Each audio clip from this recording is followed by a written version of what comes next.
Our protagonist, Juyeon, was the one who defeated the Demon King in another world and became the hero who protected the continent's peace. He was happy to see the people of that world relieved, but he was even more glad that he could finally return to his original world. The god then spoke to him, praising him for doing a great job and for choosing to save the world once again. However, he responded that every time he saw her, it was always about choices. Due to the resets, he always had to start from scratch, which meant he had no choice at all. He then asked the god if she was really going to send him back to his original world this time, and she confirmed that she would. He reminded her that she had kidnapped a talented person from another dimension and made him work for 20 years. He then asked her if she wasn't going to give him any compensation, like letting him keep his memories or retain some magic. She told him that while he was there, time in his dimension had stopped, and that his time had remained the same, meaning he hadn't lost anything.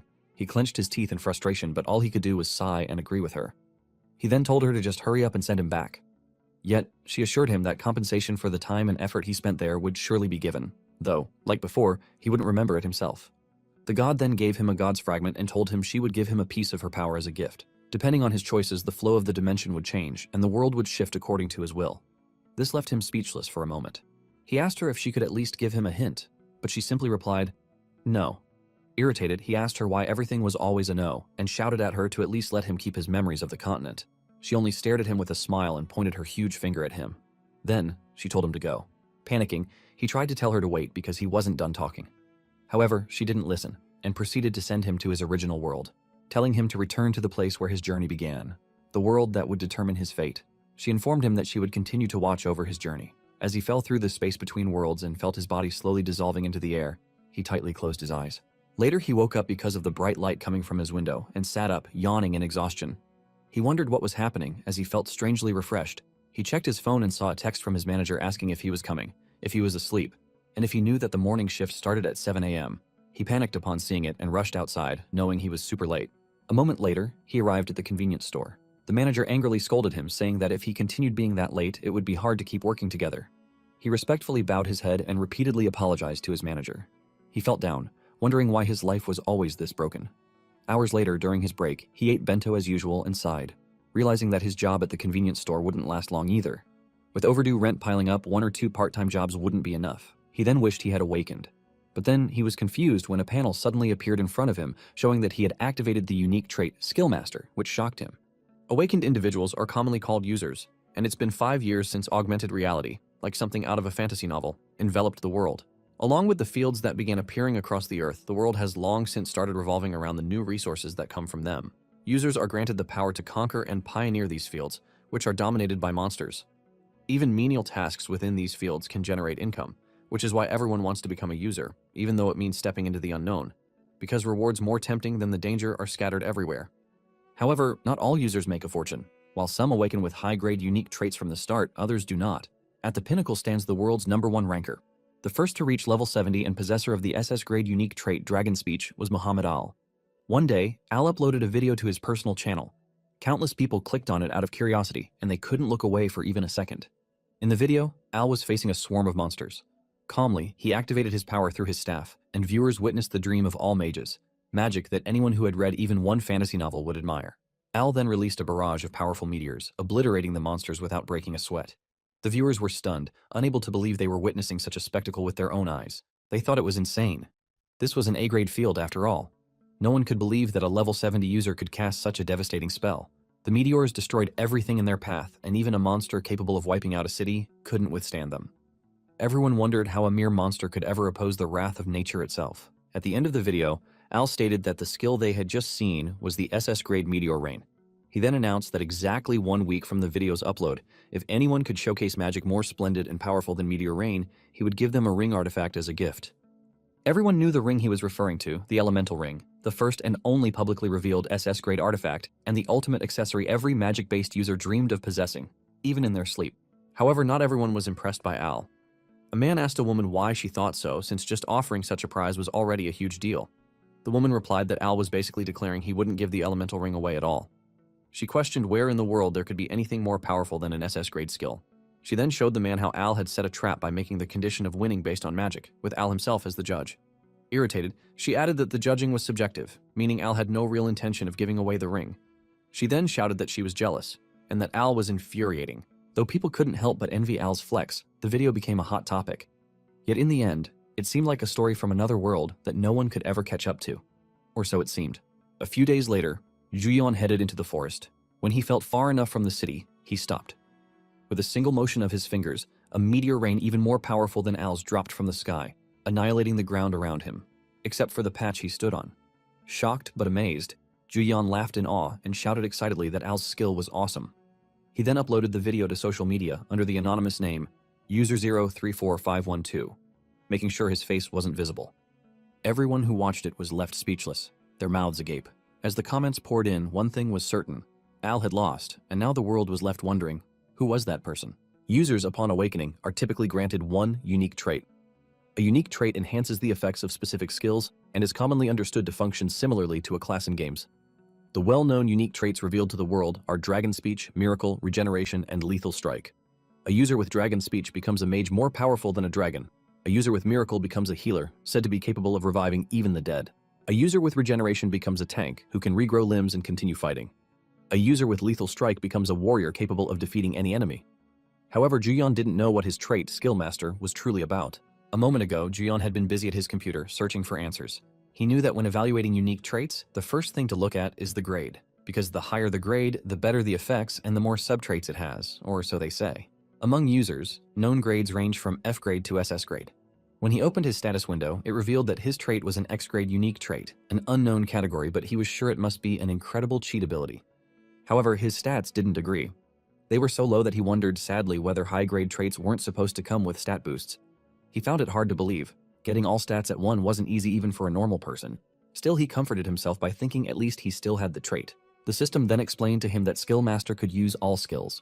One of its passive abilities was Passive Income, which stated that every 24 hours at midnight, it would generate 10 SP up to a maximum of 100 SP. Juyeon asked if that was all, just 2 subtraits, and began to wonder if he was right in thinking that users could learn any skill using a skill book. He also wasn't sure what SP even was. He didn't yet know whether Skill Master was good or bad. Then the system presented him with his first tutorial quest. Try copying a skill so the EX grade skill copy would activate. The reward was 20 SP and an event video. The system further explained that skill copy allowed him to replicate a skill, but it would be deleted daily and each use would consume 1 copy attempt. A quest appearing immediately upon awakening was news to him. He knew that to copy someone else's skill, he would have to go to a field. But with level 1 stats, that would be a one-way ticket to the grave. So he decided to ignore the quest for now and instead looked up skill videos. That's when a video of Al appeared.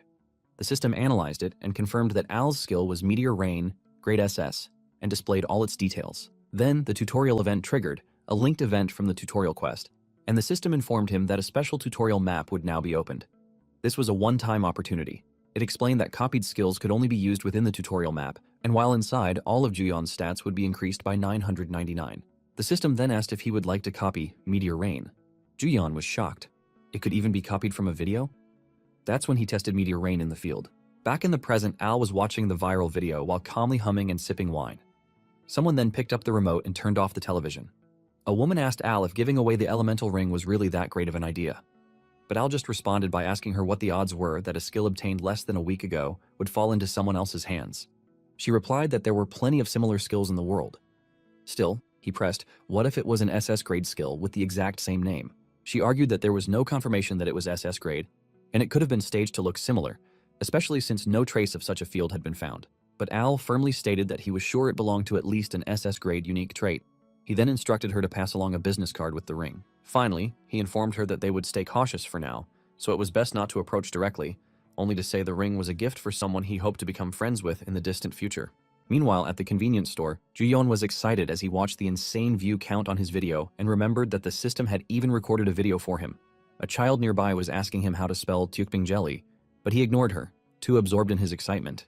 He was relieved that the system ensured anonymity since his face wasn't shown and thought not uploading it would have been foolish. The kid tried to get his attention again, but he ignored her once more, busy thinking that if he kept growing like this, there wouldn't be a trait more broken than his. Suddenly, he snapped to attention when he heard a deep male voice calling him, irritatedly telling him that his kid was asking if they sold Tteokbing jelly. Juyeon immediately acted as if he hadn't understood the child earlier, though he had purposely ignored her, and told the man that he would sell it. When the customers left, he sat down with a sigh, thinking there was no way they'd actually give away an SS grade item. Still, he hoped that by some miracle, they really would. He dreamed of earning enough money to live comfortably forever and becoming as strong as Al, basking in the attention of the entire world. He smiled, realizing that just a short while ago, It was something he couldn't even imagine. Then, he stood up and stretched, feeling like he might actually be able to do something.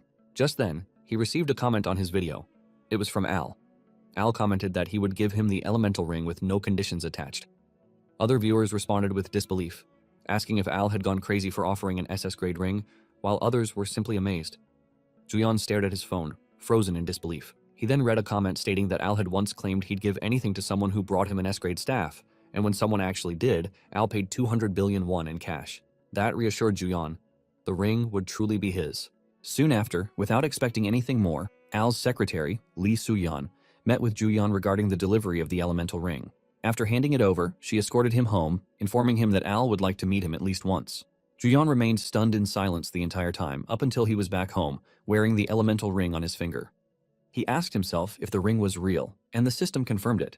It was the elemental ring, grade SS, which significantly boosted many of his stats just by wearing it. The reality of everything finally sank in. Suddenly snapping to action, he sat up, realizing it wasn't the time to lie around. His magic stat had gone up by 40, and he thought he should head into a field immediately. He opened his status window again, but upon seeing his stats, still at 1, he concluded it was probably too much for him. He knew he needed armor, but that required money. He headed to his computer desk and checked his video views. He guessed that the ad revenue might be enough, but he wanted to avoid verifying his identity through the channel. Staring at the screen, he wondered if there was a better way. Then an idea came to him. He remembered that just doing emergency healing near a field could earn hundreds of thousands of won. He knew healing skills were the real deal, and even those who looked down on healers admitted that field work paid well. He then set himself up on the sidewalk with a handwritten sign offering C-grade healing that could treat amputations, fractures, and F-grade or lower status ailments. His pricing? 500,000 won for amputation, 200,000 won for fractures, and 700,000 won for status ailments. He thought it would be a jackpot if even one person came per day. He was sitting outside the D-grade swamp field at Seoul Grand Park, since all the prime spots were already taken. While checking his phone, he made a mental note to bring something next time to help pass the time. Without noticing, someone carrying a severely injured woman rushed toward him. Trying to stay positive, he told himself it was good news and reassured himself that there was no danger outside a field, so nothing serious could happen. But then, the man stopped right in front of him. When Juyeon looked up, he saw a blood-soaked man glaring down at him. Juyeon froze, stunned, and sweating in fear. The man then ordered Juyeon to get his skill ready, which immediately irritated him. He wondered what the man's attitude was about, using informal speech right off the bat. He was reminded of a customer at the convenience store who once barked at him to hand over a red cigarette and wondered if this man thought he was still some part-time convenience store clerk. He was annoyed because even though the healing skill was a copied one, it was a C-grade skill with some impressive effects. He felt he had to say something. Angrily, he told the man that the price was 2,000 up front, but before he could say more, he noticed the man's expression remained completely unchanged. Feeling defeated, Juyeon reluctantly softened his tone and guided the man toward the treatment area.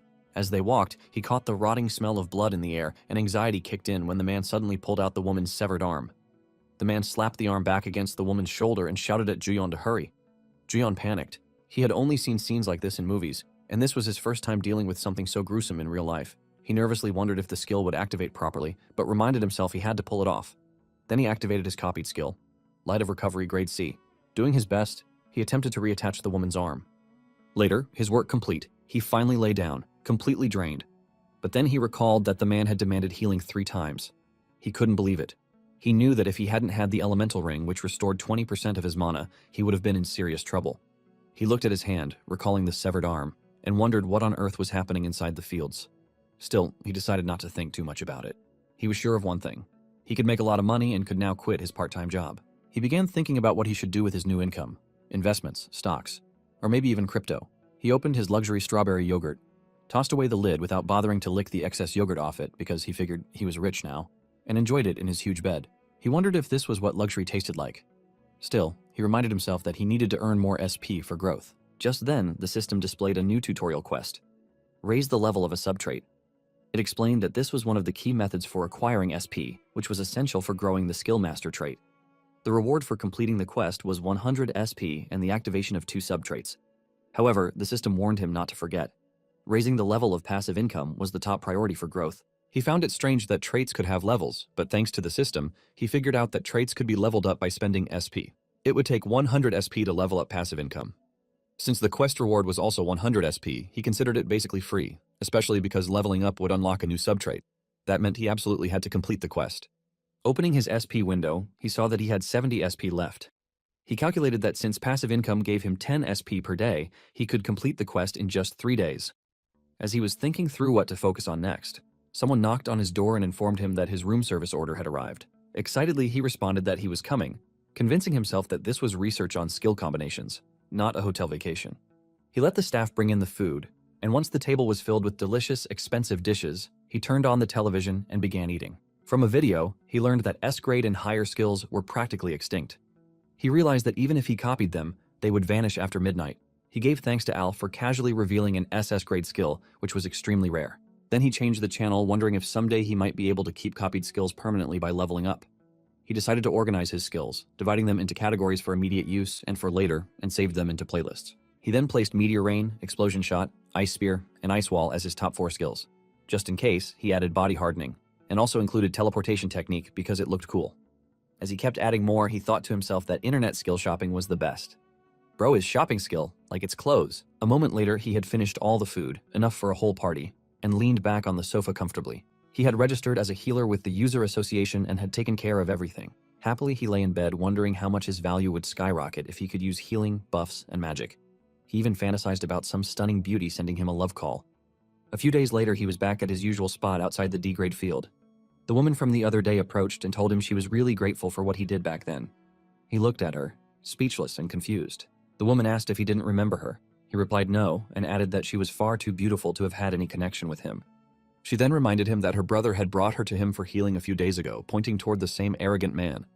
He finally remembered and realized she was the one with the severed arm.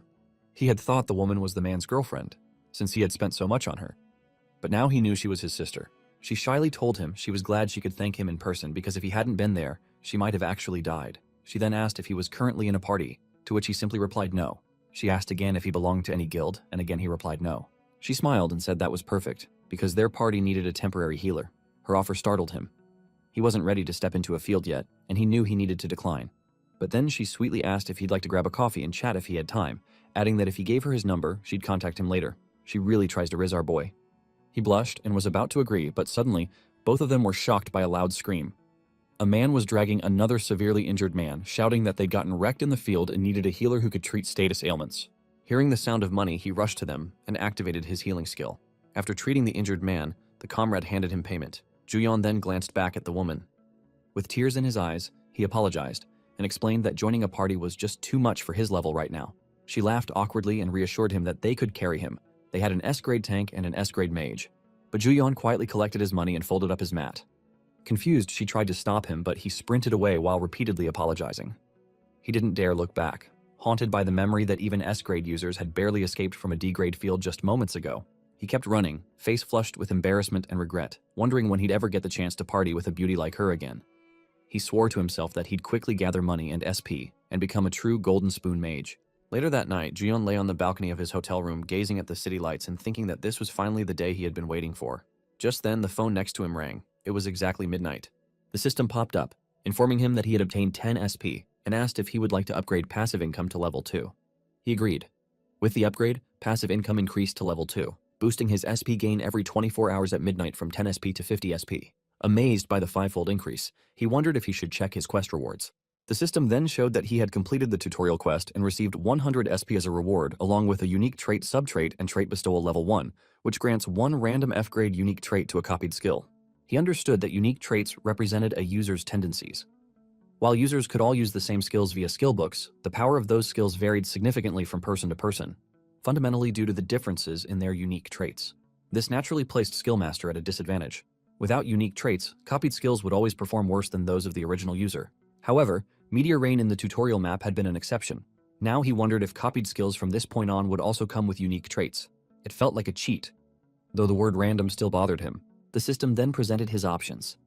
Light of Recovery. Heals severed and fractured areas, restores 15% health, and cures E-rank or lower status abnormalities. Mana requirement, 25. Mana cost, 250. A unique trait that increases magic attack power by 10%. He knew he'd have to test things himself to be certain and wondered what to try first. Thinking it was about time to graduate from being a healer for hire, he was suddenly presented with a new tutorial quest: to hunt a minimum of 20 monsters using copied skills, level up to unlock more diverse skill copying, and access additional skill master content. The rewards included 200 SP, an upgrade to skill copy X grade, and subtrait level 2 activation. He stared at the quest window, speechless. It truly felt like someone was watching him in real time and assigning quests. Glancing at his phone, he wondered whether he should copy that flame magic video for practice. Playfully, he thought that since the traits were random, he couldn't expect anything amazing. But before he could think further, skill copy activated on its own. It copied Fireball, grade E, a flame orb that could be thrown within a 20-meter radius. Mana requirement, 10, mana cost, 70. Along with the skill came the unique trait Ignition, grade F, which applied a grade F burn effect for 60 seconds to any target hit by flame-type skills. Juyeon couldn't help but wonder if someone really was behind the quest window. The next day, he arrived at the entrance of the Daegwalyong sheep farm in the Cape. He stood at what felt like the boundary between reality and the field. He calmed himself, reminding himself that he had spent all his money on gear. Even if it was cost-effective, it was still decent enough. Regaining his confidence, he shouted a proud farewell to his days as a healer for hire and welcomed himself to the hunting field. A few days later, people on social media were buzzing about a psycho who was massacring mobs with fireballs at the sheep farm. Some guilds had even tried to recruit this fire psycho, but he turned them down, leading many to wonder if it was because he didn't like the nickname. Jeon, however, remembered the 3 no-name guys who had asked him to join their guild. That wasn't why he declined. He reminded himself that he had once rejected an offer from an S-rank beauty. He then questioned if he really laughed while hunting, which might have been why people were calling him a psycho. Checking the video, he saw a monster rushing at him while he repeatedly threw fireballs. He remembered smiling and even laughing out loud as he eliminated them. Watching himself, he was speechless and slightly guilty at how excited he'd gotten over how easily the mobs were dying. Having completed the tutorial quest to kill 20 monsters, he received 200 SP and unlocked Skill Copy EX grade and Sub-Trait Level 2, Efficacy Level 1, which reduced the mana cost of copied skills by 10%. He also gained 800 SP. Though he was running out of mana, the reduction in mana cost kept him going. Then, he noticed a boss raid post in the beginner user group. The comments were asking if the Fire Psycho was the one who had done the Obsidian Bear raid, an event where only users level 15 or below were eligible for rewards. People were talking about the insane damage, recalling the bear going berserk. The memory hit him suddenly. He immediately stood up and then dropped to his knees in front of his computer, worshipping the #1 ranked user, Al, while replaying one of Al's past videos. A few days earlier, in the field, the Obsidian Bear had appeared, throwing users into a panic as they faced the massive monster. At that moment, the system presented Juyeon with a new tutorial quest: defeat a field boss monster with a reward of 500 SP. Realizing the system wanted him to kill a boss, he focused. The bear charged at the users, but before it could reach them, Juyeon launched a barrage of fireballs in its direction. The bear stumbled back under the relentless assault, and the other users turned to see who was responsible. They saw Juyeon calmly playing with a fireball between his fingers, completely unfazed by the stares. He continued to ignore the crowd, visibly excited as the bear roared in pain and fury. Eventually, he stopped casting, and the bear was no longer visible through the flames. When the smoke cleared, everyone was shocked to see the bear lying motionless on the ground. A user asked if it was really over. Was it really that easy? But just then, the bear stirred and transformed into its berserker phase. It roared, activating Obsidian Bear's Roar, grade A. The roar reduced the stats of everyone in the area, all attributes by 3 and strength, agility, and vitality by 2. The users were stunned, trembling in fear. They couldn't even lift their swords. The team leader tried to rally them, but before he could, the bear furiously swung its claw. Fortunately, the tank managed to block the strike with his sword. Meanwhile, Juyeon stood to the side, staring at a new additional tutorial quest. Copy a boss monster's special skill, with rewards including 200 SP and Sub-Trait Level 3 activation. The system explained the skill. Obsidian Bear's Roar, grade A, triggered when HP dropped below 50%.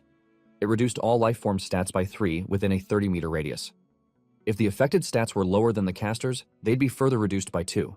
Additionally, for every 10 lifeforms exposed to the roar, the caster's stats increased by 3, no mana cost. Juyeon was astonished by its strength. He activated Skill Copy and successfully copied the roar. The system also applied Oblivion, grade F, a trait that removed the Berserker trigger and instead added another +3 to all stats per 10 lifeforms exposed to the roar. He couldn't believe he could use such a skill without any conditions, and without any mana cost. It was completely broken, but he reminded himself that copied skills vanished at midnight, so if he didn't use it now, he'd be a fool. He immediately activated Obsidian Bear's Roar and unleashed it. However, the users around Juyeon were affected as well, and all of their stats were further reduced by 3. It shocked everyone, trembling, drained, and unable to move. They mistakenly thought the Obsidian Bear had roared again, not realizing it was actually Juyeon. Meanwhile, his strength, agility, vitality, and magic power continued to rise, fueled by their suffering. He walked calmly toward the bear, while the users behind him remained unable to stand. He raised a finger and summoned a fireball. Without hesitation, he hurled it at the bear. The creature let out a deafening scream as it burned to death, leaving everyone stunned in absolute shock. With that, Juyeon defeated the bear, completing both the additional tutorial quest and the main tutorial quest. He leveled up twice and received 700 SP along with the activation of Skill Copy EX, grade subtrait level 3. Yet he simply stood still, a huge smile spreading across his face, thinking how exhilarating it all was. The bear collapsed, dead. Juyeon was startled when the users behind him suddenly began cheering. They shouted that it was incredible. Embarrassed, he quickly pulled up his hood to cover his face.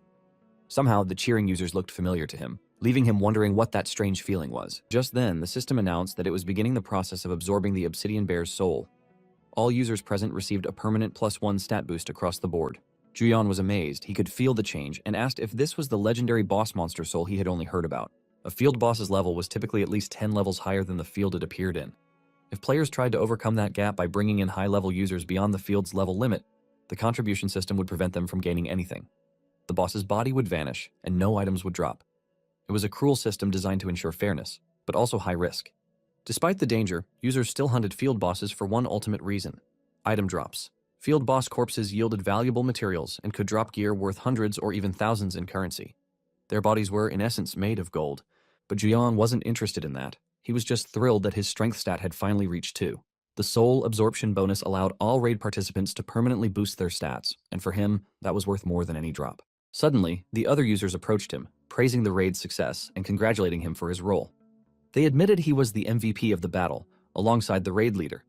But then one of them jokingly shouted that it was to be expected from a psychopath, startling Juyeon.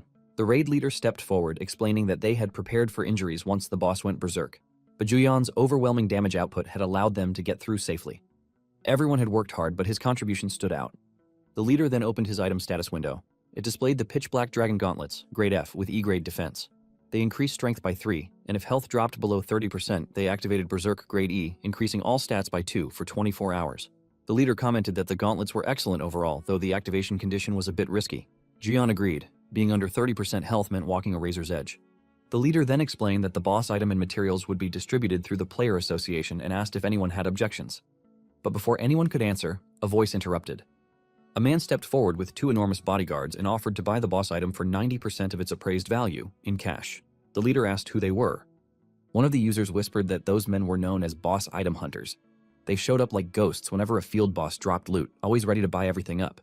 Apparently, they snatched up all the valuable items these days. Still, the leader thought to himself that if they were offering cash up front, it might actually be a sweet deal. Juyeon considered that there were all sorts of strange people in the world and wondered what the suited man and his bodyguards were really after. When the man snapped his fingers, one of the bodyguards opened a suitcase overflowing with cash. The man stated that payment could be made immediately. Juyeon stared at the suitcase, stunned, his mouth hanging open at the sight of the shining stacks of money. In that instant, his thoughts shifted. Whatever those men were up to didn't matter anymore. Cash up front was unbeatable, and now all he needed to do was hunt like crazy. Only a few days later, though, he found himself back at square one, sitting outside a dungeon, selling healing services, and feeling utterly defeated. He questioned the value of having earned nearly 10 million won when the armor he needed cost 63 million. The price left him in disbelief. The saleslady, seeing his shock, informed him they had only 2 sets left in stock.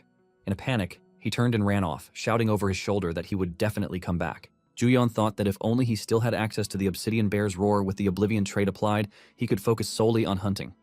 Fortunately, thanks to the tutorial reward, he could now copy boss monster skills. Still, requiring his health to fall below half just to activate the roar made it impractical. At least he had some fun with it in another field before it disappeared. With no customers around, he decided it was a good time to spend his saved stat points and SP. Opening his status window, he saw he was level 8, with weak base stats and 7 unallocated points. He reflected that while a swordsman fit the fantasy archetype, this world didn't allow for do-overs. With no other choice, he assigned all 7 points to magic power, increasing it from 41 to 48. Next, he turned his attention to his SP and used 500 to upgrade his skill copy subtrait to level 2. As a result, his daily copy uses would increase from 1 to 2 at midnight. Before he could fully enjoy the improvement, a system panel appeared with a new tutorial quest. The objective was to complete various types of quests, highlighting that daily quests were one of the key ways for skill masters to gain SP. The reward included 300 SP and the activation of unique trait subtrait level 3. The system explained that daily quest level 1 granted 1 F rank or higher quest every midnight. His current task was to use skill copy twice, which would yield 80 SP. He wondered what would happen if he copied the same skill twice. Choosing Healing Light, he activated his copy and immediately gained the conservation unique trait, grade F, which reduced mana usage by 5%. Curious if the unique trait would change on a second copy, or if he would simply receive another version of the same skill, he decided to test it. When the system told him the skill was already copied, it also asked if he wanted to create it as a new skill. Without hesitation, he agreed, and was stunned to receive an exceptionally rare trait. Excited, he wrote on his board an offer for a 5% experience buff lasting 5 hours, priced at 1,000,000 won. Though it caught users' attention, no one approached at first. Taking a deep breath, he loudly promoted the offer, claiming that such an opportunity was limited and wouldn't come again soon. The users began to move closer, intrigued. Some questioned whether experience buffs even existed, as they had never heard of them before. One skeptical user speculated that he might just take the money and disappear. Juyeon held his calm, smiling outwardly despite his inner impatience. He mentally urged them to rush him like a pack of wild dogs and help him make 60 million won. Just then, someone stepped closer and stopped in front of him. Juyeon looked up, confused. A woman pulled down his hood, greeting him warmly. She reminded him it had been a while and asked if he was still uninterested in hunting with them. Juyeon instinctively covered his face as the aura of the beautiful woman hit him, but he managed to compose himself enough to explain that, as she could see, he was currently open for business. She smiled brightly and, with a knowing tone, guessed that he hadn't yet gotten his first customer. She then casually stated that she and her brother would take the offer. Juyeon gasped in disbelief but quickly collected himself, respectfully welcoming them and guiding them to the right position. The man, slightly unsettled, felt a sense of déjà vu and wondered aloud if it was just his imagination. Juyeon began casting healing light on both of them. As promised, it increased their combat experience by 5% for 5 hours. After the effect was applied, the woman paid him and handed him her user card, which identified her as an S-rank illusionist known as Flames of the Apocalypse. Her name, Kim Hyeji, and contact number were also listed. She encouraged him to call her later, explaining that their team was in real need of a skilled healer.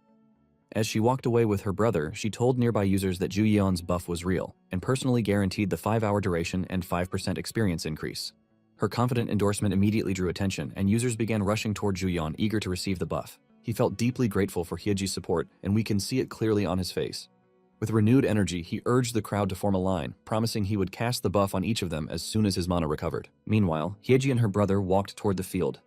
Her brother remarked that although she once called him a complete pushover for helping people, she was now doing the same, approaching a newbie player with no visible gear. She reminded him of what she had already said before. With her handling burst damage and him being reliable as a tank, their offense and defense were already solid. The only missing piece was a healer. She added that Juyeon's rare experience buff hinted at the possibility of a highly useful unique trait. Her brother pointed out that Juyeon was still just a beginner, but she argued that this made it even more meaningful. They needed to act before anyone else realized his potential. As they entered the field, monster lizards charged at them. Before her brother could step forward to tank, Hyeji unleashed her firestorm, instantly incinerating the monsters in front of them. Her brother sighed in relief, and she responded with a wink, noting that no one could predict whether a player like Juyeon might someday become an incredible ranker. The next day, outside the user shop, Juyeon hummed happily. He was now wearing his dream set, Rekta's leather armor, Grade S, which increased all his stats by 2 and was considered top-tier gear. Shouting with joy, he celebrated the reward of all his hard work. Yet, he also wondered whether passive income wasn't actually better than earned income. Opening his status window and checking the system, he saw that passive income level 2 now granted between 50 and 200 SP daily at midnight. Screaming in excitement, he declared that this was exactly what he needed. He felt relieved knowing that SP would accumulate even if he stood still. Still, he reminded himself that Trait Bestowal level 2 required 2,000 SP, Daily Quest level 2 needed 3,000, and Skill Copy level 3 cost 4,000, totaling 9,800 SP.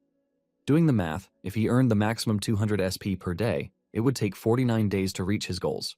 He was speechless at how steep the cost was, but decided not to let it weigh him down. As nearby people stared at him talking to himself, he glared back and refocused. He needed to raise his stats smoothly and told himself that a field boss run was the next step. Pulling up his hood, aware that his identity as a healer was becoming known, he wondered whether it was time to resume playing the role of a hidden master. Soon after, he arrived at a new field, only to find the ground thick with mud. Cursing loudly, he lamented how the dirty terrain was ruining his expensive new armor. He questioned why this particular field had to be situated inside a mudflat. Eventually, he reached the entrance to the F-rank field known as Garorim Bay. Judging from the conditions, he concluded that melee DPS and tanks would be nearly useless here. He suspected this location was popular among newly awakened users, remembering how the sheep ranch had been much cleaner and more pleasant. He thought that if field-level restrictions didn't exist, he wouldn't have to struggle this hard just to collect boss souls. Juyeon recalled a community post that lectured newbies on the most important rule when participating in a field boss raid, a rule that applied to all raids. It warned that field bosses were especially dangerous and carried a high risk of death. Therefore, the #1 rule was to never apply to a random recruitment post expecting an easy ride. Despite the clear warning, he had ignored it, reasoning that things had gone fine during the Pitch Black Bear raid, so this one should be manageable too. However, just moments later, he regretted it. Watching users flirt with each other on the side, he bit his lip in jealousy. He wondered whether he had come to join a raid party or to watch a group date. A man then approached him, seemingly mistaking him for a woman, but quickly realized otherwise. Juyeon grew frustrated at the man's disappointed reaction. He had simply reversed his name for his nickname without much thought, but now people assumed he was a girl. Looking to the side, he noticed that he must have unintentionally taken one of the female spots in what appeared to be a 5 versus 5 matchmaking raid. Seeing another man silently sulking nearby, Juyeon felt like shouting at the group that they should have checked more carefully before recruiting. The raid leader then announced that the briefing would begin, since everyone had arrived. Juyeon sarcastically noted to himself that it wasn't going to end as just a group date after all. The leader went on to say that although some might already be familiar with the strategy, he would explain it again just in case. He explained that the Garorim Bay boss, the mudflat crab, increased its speed every time it was hit with a debuff. Therefore, no one should apply any debuffs, not even self-inflicted ones like bleeding. The goal was to kill it without causing wounds as much as possible. He added that debuffs raised the crab's stats, and if too many stacked, the boss would trigger a special skill. The leader, sounding overly confident, claimed that he had defeated the mudflat crab 8 times already and that there was nothing to worry about. The woman next to him, seemingly impressed, flirtatiously expressed her trust in him. Juyeon began to wonder if the supposed special skill was actually the stat gain from debuffs itself. He suspected that in this crab's case, debuff might as well be synonymous with buff. Smiling to himself, he guessed the encounter might be more rewarding than it seemed. Moments later, the leader moved swiftly to kill a monster. However, turns out the monsters were only clam-sized, which left Juyeon stunned. He watched in disbelief as the others enthusiastically crushed them, acting as if they were facing lethal threats. He couldn't believe they were posturing so proudly while hunting monsters that looked like ingredients for clam noodle soup. The leader then proudly declared that, as a seasoned veteran, he would protect everyone. The users cheered for him, but before long, a long, segmented monster burst from the ground. Without hesitation, the same confident leader who had positioned himself at the front sprinted backward. Juyeon felt the urge to ask where he was going, especially after just declaring he would shield them. The leader then shouted that the mudflat crab would only appear once a certain number of monster corpses had piled up, so they needed to kill all the trash mobs too. The users coordinated quickly, aiming their arrows and unleashing them in unison, successfully killing the monsters before they could get close. Juyeon was impressed. The users really were executing their skills like professionals, though he reminded himself that being flashy in an F-rank field wasn't anything to brag about. Still, he wondered when the main event would finally arrive. Suddenly, the ground split open as a massive, sharp mouth lunged out of the earth, devouring the long monster corpses from earlier. The entire field began to tremble violently. The leader announced that the boss was coming and that the raid would begin immediately. He urged everyone to focus and gather information. The mudflat crab finally emerged. The leader explained that the crab only moved left and right, so they should always keep it directly in front of them and only move forwards and backwards. Juyeon stared at the towering crab in awe. The system then presented its data. Change resistance, grade A. The crab could resist all stat-altering effects from buffs and debuffs. Each buff or debuff stacked would increase its stats by 1. If 5 or more buffs or debuffs were active, all of its stats would gain an additional 5 points. Juyeon grinned wide as he read the system's analysis. From his perspective, he had hit yet another jackpot. The crab crawled sideways, causing the users to retreat in a rush. But then, without warning, it changed direction at high speed and began to pursue them. While his party was busy engaging the boss, Juyeon was deep in thought. He recalled the skill description and deduced that, since no conditions or duration were listed, the crab's stat-boosting ability must be a passive skill.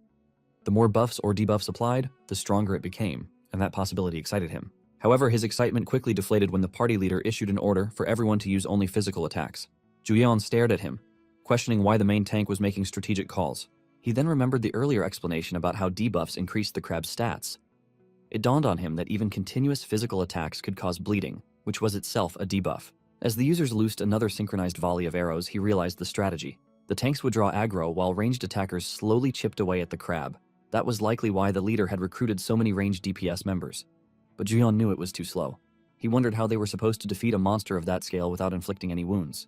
The party leader then stepped forward with dramatic flair, proudly declaring that it was his time to act. Juyeon simply wondered if the man should have stepped up sooner. The leader turned to Hyoju, asking her to cast a buff, which she happily did, pouring her heart into the spell. Watching the two, Juyeon couldn't help but think their role-playing was cringeworthy, but decided to let them carry on. He had already figured out the real solution. The crab needed to be taken down with one decisive burst of power. Then he sensed a powerful magical energy near him. Opening his eyes, he saw a complex magic circle forming beneath the leader's feet. It shocked and confused him. The system displayed information about the skill. Radiant Power, Grade SS. It applied 4 buffs with an additional 1 per 50 mana at the cost of 1000 mana. If the user possessed an S rank or higher buff type unique trait, the duration was doubled. If the caster's mana exceeded 150, the skill would apply only A rank or higher buffs. And when used on oneself, the duration doubled again, and the effects increased by 50%. Juyeon stared at the leader and Hyoju, stunned that an SS rank buff skill was being used in a place like this. A memory came to him from a few days earlier. While buying his dream armor at the user shop, the sales lady had asked if he recorded videos or broadcasts. Flustered, he had shaken his head quickly, nervous that she might recognize him. But she had simply mentioned that field footage uploads were becoming popular, especially among users roaming the field. She explained that they had just the item for someone like him, a recorder with cutting-edge OIS anti-shake functionality that allowed for clear, vivid battle scenes. She had added, a bit too cheerfully, that if he ever found himself in a massive, overwhelming field battle, he could record his final moments in HD, something for future relatives and acquaintances to remember him by. He had been left speechless and even asked her to repeat what she just said. Now, adjusting the glasses recorder he'd bought that day, he couldn't believe that what he'd brought just to capture boss skills was actually turning out to be useful. He understood now that combining the crab's change resistance, which increased stats with each applied buff or debuff with radiant power, a multi-buff skill, could be devastating in the right hands. He glanced over at Hyoju, who stood looking cheerful, and wondered how a powerful buffer like her had ended up in such a low-rank field. The leader then dramatically unsheathed his sword and announced that he would draw the crab's aggro. Juyeon watched silently. When the leader finally called out for everyone to focus their attacks, Juyeon stepped forward and launched a powerful fireball at the crab, hitting it squarely. Though apologetic for interrupting the leader mid-pose, he knew he couldn't let the moment slip. Once he confirmed that the fireball had hit, he clenched his fist and activated his trump card. Explosion. The skill detonated embers within a 20-meter radius, causing the crab to burn severely from the inside out. A savory aroma began to fill the air, catching the attention of the users.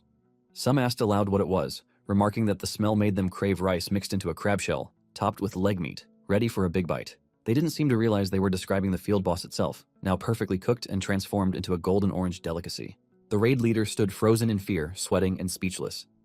Still unable to relinquish his ego, he shouted for everyone to fall back, warning them that the crab might activate a desperation phase. Rushing to the crab's body, he began slashing it repeatedly until item drops spilled from its remains. The system then displayed a notification to all users. The soul of the field boss, Mudflat Crab, grade D, had been absorbed. As a result, their mana increased by 1. The leader turned to the others with a smug expression, while Hyoju clapped and praised him for his amazing performance. The other users, however, looked on in stunned silence, clearly embarrassed on his behalf. Juyeon, watching all this unfold, found the scene painfully pathetic. Suddenly, the system interface appeared before him, notifying him that change resistance, grade A, had been registered to his boss skill list. He was elated. He had secured exactly what he wanted. Now all that remained was to test the synergy between radiant power and change resistance. Eager to leave, he told the party that they should wrap up and head home. But when he turned to them, he was met with puzzled stares. They asked if their assumptions were correct, that his unique trait must be at least A or S rank, and praised him for his incredible hard carry. They also thanked him for making it so easy to claim the soul reward, and to his surprise, one of the women asked if she could get his number. He responded awkwardly, clearly flustered. Before things went further, the leader yelled at the group, telling them they were getting too excited and reminding them to return for the item distribution. He glanced at Hyoju, hoping she would at least remain loyal to his side, but to his dismay, she suggested that since Juyeon was the one who had carried the raid, he should receive the biggest share of the loot. The leader stared at her in disbelief. Even she had been impressed by Juyeon. The other users quickly agreed with Hyoju, saying they were fine with giving everything to Juyeon. Since none of them had contributed much, they felt he had earned it. They reasoned that if Juyeon received the reward, they could consider their own share settled. Unbeknownst to any of them, a man in a black suit stood watching from a short distance away. Silently observing the raid group and the defeated leader beside Hyoju, the mysterious man reported the entire incident to his superior. He also confirmed that no boss items had dropped in the Gororim Bay field boss raid and decided to relocate to the next raid site. Meanwhile, Hyoju is blankly looking at the sky with an unreadable expression. Days later, Juyeon found himself in the field again, roasting a boar into steak using his fireball. After completing his daily quest, he received 300 SP and collapsed onto the grass, exhausted. He questioned how long it would take to get sample to level 3, recalling that the combination of change resistance grade A and radiant power grade SS produced incredible buffs. The problem was, with sample only at level 2, he lacked enough skill copies to make use of those boosts. His stats kept increasing, but he still had very few skills he could actually use. Staring at the steep cost, 4,000 SP, he concluded that leveling sample to 3 was the only viable solution. Frustrated, he waved his arms and legs like a child, shouting that he needed SP. He grumbled that earning SP from daily quests was painfully slow. It just trickled in. He then went quiet, deep in thought, and jokingly wondered if some administrator might give him a decent quest. But no answer came, and he scoffed at himself for even entertaining the idea. Surely something like that would never happen. Then, to his shock, a swarm of panels appeared in front of him. He sat up stunned and wondered if this was the answer to his request. The system displayed a new tutorial quest, a main quest with a reward of 4,000 SP. He tried to read more, but before he could finish processing it, a deafening noise echoed through the air. Something massive began to materialize above him, visible to others in the city as well. Everyone looked up in stunned silence as a colossal pillar formed in the sky. The system identified it as F-rank special field, Sky Island Canal, with an entry level of 1 to 39. The system confirmed that it was tied to his main quest, which required him to clear the special field. The rewards were significant: 10,000 SP, 1 sub-trait upgrade selection ticket, and a random Skillmaster reward box. It also issued a warning: Sky Island Canal was strictly monster territory. As more special fields emerged, the conversion of Earth into a field world would accelerate. The system stressed the urgency of the mission. Clearing the special field was vital for the survival of Earth and humanity. Just a day later, a news reporter informed the public that a massive F-class special field named Sky Island Canal had appeared over Seoul and Gyeonggi province. The reporter added that the visible pillars of light were presumed to be portals leading to the island, and that the user association was currently operating under emergency protocols. Due to the island's sudden emergence, flights at both Incheon and Gimpo airports had been indefinitely suspended. Citizens residing within the field's influence zone were also beginning to report issues with insufficient sunlight. The broadcast then featured an interview with a man named Kim First, a C-class user, who stated that the field's entry level was set between levels 1 and 39. He voiced the opinion that the user association should expedite the portal access authorization process. 3 days later, the reporter returned with breaking news. Special fields had begun to appear simultaneously in various locations around the world. In one shocking development, a landmass half the size of South Korea had attached itself next to Tokyo overnight. Juyeon watched the news unfold on social media. Nearby, he overheard one man telling his friend that Japan's special field wasn't a sky island, so at least they didn't have to worry about losing sunlight. Others were murmuring about a B-class special field and level 70 monsters crossing over into Tokyo. He saw videos spreading panic, with some declaring it the beginning of the end of humanity. An unprecedented evacuation order had just been issued for Tokyo. Putting his phone back into his pocket, Juyeon waited for the traffic light to change. When it turned green, he crossed carefully. On the other side of the street, he passed a man shouting that the situation in other countries proved that special fields were entirely disadvantageous. The man added that their own user association was receiving active support from the government to conduct raids quickly. After enough information was gathered, they intended to devise strategies to clear Sky Island Canal, possibly by offering a bounty. Juyeon simply walked past, stopping in front of the user shop with a sigh, thinking that the world had turned into a complete mess. He waited there, staring at the quest panels, wondering if he could somehow receive an SP advance. He checked his upcoming quests and their respective rewards, calculating precisely how much SP he would have. He confirmed that it would be just enough to raise all of his detailed traits by 1 level. Swearing to himself, he promised that he absolutely had to clear the special field. Soon after, the sales lady arrived and thanked him for waiting. She handed over the item he had ordered. Upon opening it, he was amazed. The purchase, worth 70 million won, included a cursed mana ring, grade E, which increased his mana by 100 but decreased his strength by 1, and a cursed mana bracelet, grade E, which also increased his mana by 100 while decreasing his agility by 1. When worn together as a set, they added 200 mana in total, but decreased his stamina by 2. The saleslady asked if she was correct in assuming he had been looking for those specific items. He confirmed it, accepting them with satisfaction. With the set bonus, his total mana would now reach 1,510. Even though some of his stats would decrease temporarily, he considered a full focus on magic to be the safer path for now. Curious, he asked how much it would cost to buy armor as well. The saleslady explained that a D to C class armor set would cost approximately 400 million won. She politely asked if he would like to purchase it too. Juyeon nodded at first, but then awkwardly replied that he would just take the accessories for now. Embarrassed, he quickly walked away while covering his face, internally groaning at how expensive it was to wear a whole house just to go fight. Still, the saleslady respectfully escorted him out and thanked him sincerely for his patronage. The next day, Juyeon arrived at the entrance to the special field. Instead of upgrading gear, he had spent his remaining money on a body cam, deciding that glasses were too cumbersome. Still, he couldn't shake the feeling that he'd been ripped off and wondered if he should have just bought it from the beginning. Before entering the special field, he pulled out his phone to check community reviews. Scrolling through the forums, he read several alarming comments. One mentioned that the attack power of the monsters inside was insane compared to the designated field level. A high-level user he knew had been completely wiped out and forced to retreat. One user, named Out of the Bed is Dangerous, a C-class user, warned melee users to stay away. The comment explained that the field was called Sky Island for a reason. Half the monsters were airborne. Even ranged attackers were struggling, as tanks couldn't properly aggro the flying enemies. Another comment noted that perhaps because the island floated so high in the sky, the oxygen density was lower, leaving users winded from just a little running. Reading all this, Juyeon considered that based on reactions, this didn't feel like an F-class field at all, more like a D-class. Still, he dismissed the comments, reasoning that people who failed and ran away often exaggerated. He told himself not to be swayed by their negativity. He shouldn't have read the comments in the first place. Upon entering the portal, he was startled to find himself suddenly falling, something he figured he probably deserved for ignoring the warnings. Fortunately, he landed safely on soft grass, surrounded by cute slimes. The environment amazed him. The sky was clear, the setting vibrant, and the slimes didn't attack immediately. It felt peaceful, and for a moment he considered sitting down to enjoy a packed lunch. Just as he started thinking the place wasn't so bad, a scream shattered the calm. He looked up and saw a shadow blocking the sun. High above, an enormous eagle was carrying a man in its talons. The man was crying and begging for help, but the eagle soon let go. Juyeon watched in horror as the man fell to his death. More eagles circled overhead. Juyeon instinctively prepared himself, casting a fireball immediately. Knowing he only had fireballs to rely on, he glared at the sky and mentally swore that if they came for him, he'd roast every last one of them. But then the eagles flew past him. Confused, he turned to see where they were going and spotted Hyeji and her brother under attack. The eagles launched themselves toward them, stabbing at the brother's shield with sharp claws. However, the shield held strong, bouncing the birds back, though the eagles refused to retreat. Hyeji raised her staff, summoned her flame, and unleashed Firestorm, engulfing the enemies in intense magical fire. Juyeon was stunned by her power. He had expected her to be strong, but not to that extent. Her magic damage was formidable. After the fight, Hyeji stretched her arms, casually commenting to her brother that it hadn't been as difficult as she thought. Her brother agreed, but reminded her not to let her guard down and risk getting hurt like last time. At the same time, Juyeon was considering whether he should copy Hyeji's skill as well. So far, he'd only copied Fireball.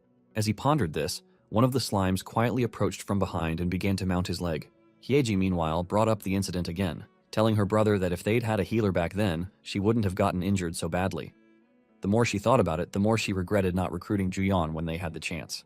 She admitted that hunting would be much easier if he were with them now. Just then, her attention was caught by Juyeon's panicked voice. He was stuttering and pleading with the slime to get off his leg. He abruptly stopped when he noticed Hyeji and her brother watching him struggle as he shook the slime off. Hyeji remarked that it was a pleasant surprise to see him there and noted that he seemed a little busy. Juyeon gave an awkward laugh and silently cursed himself in embarrassment. The slime cried out as the man pried it off Juyeon's leg. Juyeon too had tears in his eyes, not for the slime but for his expensive shoes and the money he had sacrificed for them. He thanked the man for his help while quietly mourning the damage. The man tossed the slime aside and then recognized Juyeon as the healer he had previously met in the park. Glancing back at Hyeji, he assumed she wouldn't go out of her way to add Juyeon to their party. But then he saw her smiling brightly. So brightly that he was certain she absolutely would. Hyeji approached Juyeon and casually remarked that they kept running into each other. Without hesitation, she latched onto his arm and cheerfully said it felt like fate was nudging them to team up. Juyeon, however, remained silent. He had come to hunt solo that day. Attempting to maintain some distance, he asked her if she could let go of his arm. Surprised by the request, Hyeji didn't let go. Instead, she began swinging his arm playfully up and down, assuring him that she would carry him through the hunt today. Juyeon sighed, realizing he had no choice. He decided that if this was happening, he should at least copy Light of Healing as his final skill. He agreed to party up but explained that he needed to step away briefly, offering the excuse that he needed to find a restroom. His words confused the siblings, who asked where he expected to find a restroom in the middle of nowhere. Juyeon realized the awkwardness of the situation. Since he needed to watch a UserTube video to copy the skill, he couldn't exactly explain the truth. Instead, he doubled down, saying it was a very urgent bathroom situation. As he walked off, he silently admitted that he was already starting off by completely ruining his image. Before long, a group of eagles swooped in, clutching a massive rock. They flew directly toward the group, dropping the rock overhead. Fortunately, Hyeji's brother, being a strong tank, was able to block the impact with his shield. Juyeon noted that the eagles seemed to be using strategy now, likely because they knew they would be roasted if they got too close. He mused that they were smarter than he'd expected. But before he could reflect further, a pack of double-horned rhinos charged at them. As the double-horned rhino approached, Hyeji leapt in front of him. She gave him a quick wink before springing into action. She summoned a firewall to block the monster's approach, followed by Fire Rain to incinerate the eagles above, and Fire Spear to impale the double-horned rhino on the ground. All three spells were cast simultaneously, eradicating every enemy in their vicinity with ease. Once the battle was over, she cheerfully informed the others that the area was clear. Her brother, however, reminded her that he had told her not to charge in recklessly. She brushed off the warning, simply replying that since they had dealt with the enemies, everything was fine. Juyeon stood in silence, realizing that there was no room left for him to shine here. He complimented her performance, asking if S-Class users usually had that many skills. He then wondered aloud how many skills an EX-Class user would have if even S-Class could do so much. Hyeji confirmed that most S-Class users indeed possessed a wide arsenal of skills, explaining that the majority were learned by purchasing skill books. That insight hit him. This was all about money. They continued deeper into the field and eventually reached the ocean. There they encountered a two-mouthed crocodile monster. The siblings coordinated smoothly to block its attacks while Juyeon remained behind, quietly raising his hand. He cast a fireball at the creature, And to the siblings' astonishment, it wasn't the usual basketball-sized sphere. His fireball was the size of an entire court, engulfing the crocodile in flames and instantly searing it. Juyeon stood in shock, watching his fireball explode with far greater intensity than expected. He hadn't anticipated such a massive display of power. Hyeji, equally surprised, asked if his magic power was actually higher than hers, and questioned whether he was truly a healer. He responded nonchalantly, saying it was normal, though internally he realized that one of his random unique traits must have activated, significantly amplifying the spell's size. Unfortunately, he also noticed that the increased mana consumption outweighed the damage boost, making the cure worse than the disease. Still, he justified himself by thinking that even though healers were treated like nobles in most raid parties, having strong defensive skills was essential for leveling efficiently. Bro really can't make up a lie. Hyeji pressed further, demanding to know how much mana he had. He simply replied that it was a decent amount, careful not to reveal the truth, which was that he still had 1,408 mana remaining. He reminded himself that while there was no downside to having high mana, he was supposed to be the party's healer, not a mage, and would need to be cautious moving forward. Then he noticed Hyeji's brother was clearly not buying the lie. Juyeon also became aware of the other users nearby and realized that he needed to be much more discreet with his skill usage. A short while later, other users were idly killing the harmless-looking slimes in the area. One of them groaned, asking how much longer they had to keep doing such monotonous tasks. Another advised him not to let his guard down and to keep watch for airborne monsters. The first man responded sarcastically, claiming he was keeping an eye out, though clearly unimpressed. He grumbled that coming all the way to Sky Island just to chip away at weaklings was an insult to his pride. A nearby woman jokingly suggested he go fight one of the big ones and die like the others had. Suddenly, the system issued a field-wide notification. The number of deceased lifeforms on Sky Island had met the conditions for summoning the boss. The men, seemingly unfazed, assumed it would be an easy fight and planned to finish quickly so they could leave. Moments later, another message appeared. The Lord of Sky Island awakens. A figure materialized in the sky, and the users squinted upward, trying to identify it. At first it seemed like there were multiple figures, but they quickly realized it was only one. An angelic-looking man with massive wings. Golden chains began to unravel around him as the boss activated a skill. Sword of the Heavens, Grade SS. The system explained the skill's terrifying effects. One sword would be summoned for every lifeform that had died on Sky Island. Each sword increased the total damage by 1%. If the caster possessed the unique trait Sky Island, the number of summoned swords would double. Additionally, if the Sky Island trait was active, all swords would gain the condemnation effect, Grade E. Despite its power, the skill required only 60 mana and did not drain additional resources. Juyeon froze, stunned by the overwhelming nature of the skill. Quickly regaining focus, he shouted to warn the others that the attack was area-wide. The sky darkened as the swords rained down. Hyeji's brother managed to raise his shield just in time, bracing himself to protect them from certain death. The others, however, were not as fortunate. Each one was pierced by swords in different parts of their bodies, unable to dodge or defend in time. After the onslaught, Hyeji's brother could no longer stand. Hyeji knelt beside him, clearly alarmed. He explained that blocking the swords had inflicted a debilitating debuff. His health, attack, defense, and all stats had been significantly reduced. Juyeon stepped in and used Light of Healing on him, restoring some of his strength. He informed them that the debuff appeared to last about 10 minutes. Peeking back toward the airborne boss, he confirmed the identity. It was Canal, level 57, and its unique trait was Sky Island Grade A. It also had Sword of the Heavens, Grade S, Medium Speed Enhancement, Grade A, and Descent, Grade A. The boss's stats were exceptionally high. Juyeon was amazed by what he saw, but then turned to the group and asked if they should consider retreating. At that moment, the system displayed a new subquest. Grade B. Eliminate Kainel, the invader of Earth, and destroy the special field. The reward for defeating this special field boss included 5,000 SP and one of Kainel's skills. The next day, Juyeon was deeply immersed in researching Kainel on social media. Almost all the user reports described failure. Kainel would release blades in every direction and then vanish, leaving many to comment that the field should be called Sky Graveyard, not Sky Island. He came across a new video posted to a free board and decided to watch it. The footage showed Kainel reappearing in the sky, raising his hand as one of his white wings slowly darkened to black. Once the transformation was complete, Kainel summoned a downpour. At first, the users panicked, fearing another sword barrage, but when the water hit them, they relaxed, only to realize too late that their weapons had become heavy and their stats were falling rapidly. The rain wasn't ordinary, it was a hidden debuff. Soon after, the slimes nearby began trembling. Dark energy began to leak from their bodies. The users sensed something was wrong. Then, without warning, the slimes' bodies cracked open and monstrous insects erupted from within, charging at the users and tearing them apart. Juyeon stared at the video in horror, unable to believe that Kainel not only possessed overwhelming attack skills, but also the ability to strengthen nearby monsters. He was relieved that his group had retreated when they did. If this were just a game, spare lives might have softened the impact, but this was reality. Beyond SP, he now understood he also needed to raise his physical stats. His thoughts were interrupted by the sudden ringing of his phone.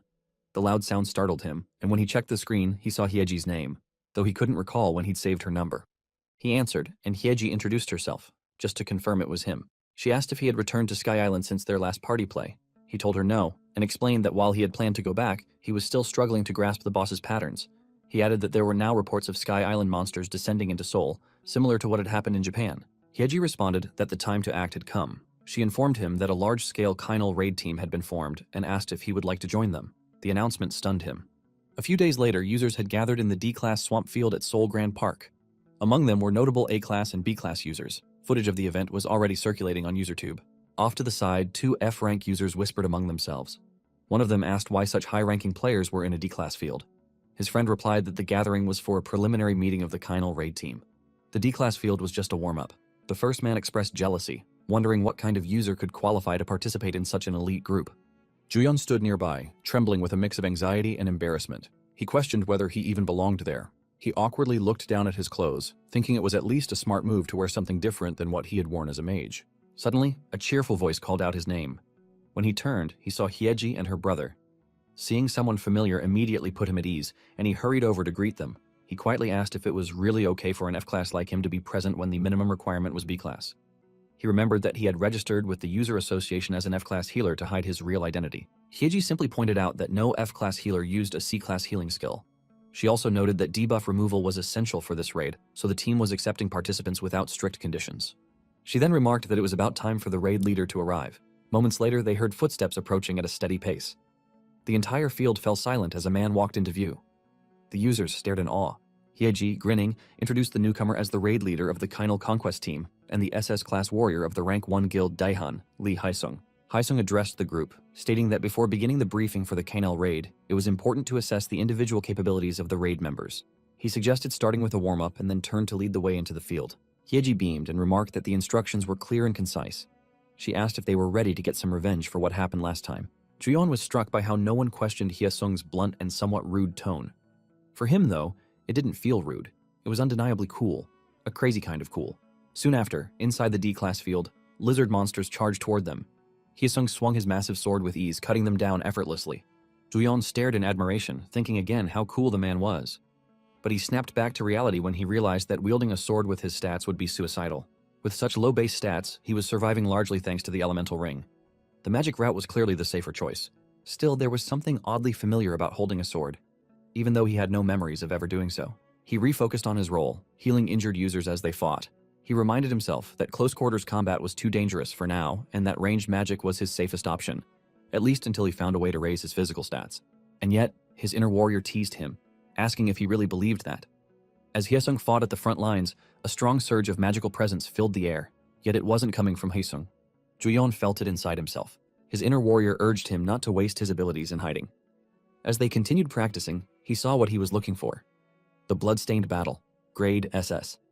The description explained that the skill was activated by drinking in the blood of defeated monsters.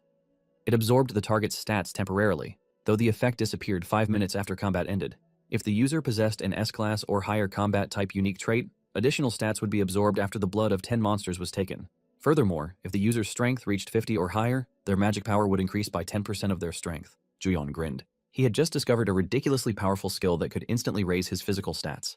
Just a few minutes later, the field was littered with the corpses of defeated lizard monsters. But then, something began to stir beneath the lake. Without warning, a massive creature erupted from the water, the field boss of Seoul Grand Park's marshland, the Poison Lizard King. At the sight of the boss, the users immediately moved into position, preparing for battle. But before they could even launch an attack, Haesung activated 2 powerful skills. First was Bloodstained Battle, and then Limit Break, a Grade S skill that increased power attack by 1 rank for 60 seconds and boosted all stats by 5 if the user possessed an S rank or higher combat type unique trait. It required 580 mana and a minimum of 20 magic power. The Lizard King charged straight toward him, but just as it approached, Haesung stepped forward, planting 1 foot firmly, and delivered a decisive slash with his sword. The strike landed before the boss could react, instantly killing the Poison Lizard King. Thanks to the kill, every user in the party received a permanent increase of 1 to their health. Juyeon's system panel updated as well, showing that Jade Beauty, Grade B, had been registered in his boss skill list. Hyeji's brother stood in disbelief, stunned by how quickly the field boss had been taken down. Hyeji, with a grin, reminded him that she had nearly finished it off the last time. Her brother replied with exaggerated sarcasm, prompting her to lightly strike him with her staff in irritation. Juyeon, watching their exchange, asked Hyeji if users still received rewards even if they didn't actively hunt. She explained that, under normal circumstances, non-contributors wouldn't get any rewards. However, since Juyeon had been dispelling debuffs throughout the raid, his participation was deemed valid by the system. It finally clicked for him. This was how healers leveled up. He concluded that it was possibly the easiest job ever. Meanwhile, Hyesung calmly sheathed his sword and approached the group. Regaining his composure, he announced that he would now deliver the final briefing and organize the team before reward distribution. He began outlining the strategy. Previously, mages had been grouped together to launch simultaneous attacks. However, there was still uncertainty about whether the strengthened monsters had higher resistance to magic or physical attacks. Going forward, they would divide and deploy based on each user's primary damage type, magic or physical. But as Hyesung spoke, Juyeon found himself drifting. His attention shifted to a system panel showing a new skill. Catalyst Grade B. The skill amplified effects on poisoned enemies. When poison stacked 3 or more times, it would evolve into lethal poison. It had a mana cost of 800 and required 40 magic power. Although the boss had been defeated before Juyeon had a chance to see its skills, he figured Catalyst could still be useful in the future. He smiled to himself, not because of the poison skill, but because of the skills he just obtained. Limit Break, Grade S, and Bloodstained Battle, Grade SS. It felt like Santa Claus had arrived early, handing out SS rank skills as if they were holiday gifts. Hyesung turned toward him, addressing him as one of the raid's healers. Juyeon, still giddy with excitement, responded sweetly and eagerly, so much so that Hyesung was momentarily unsettled by the energy in his expression. But Juyeon didn't care. He had gotten everything he wanted, and all he wanted now was to go home quickly. A few days later, the long-awaited day 1 of the Kainal raid arrived. Juyeon, however, was slumped on his bed, so tired it felt like he could die. He opened his status window, groaning as he wondered how long it would take to collect everything he needed. The system displayed that he had exactly 4,000 SP. Relief washed over him. He had managed to gather everything he needed before the Kainal raid officially began. He recalled the daily quests that had occupied his time recently. Defeating 30 crustacean ministers, collecting 33 horned bullhorns, eliminating 30 ground-type monsters, and dispatching 30 monsters with fire attribute skills. All of them were grade E, and he hadn't even had time to rest. Still, he told himself that getting E-rank quests consecutively like that was unbelievably lucky. Sitting up in bed, he consoled himself and decided it was time to level up his most critical skill. If the heavens were helping, he might as well take advantage. The system asked if he wanted to level up skill copy. He immediately confirmed. The system deducted the 4,000 SP and displayed the result. Skill copy had reached level 3.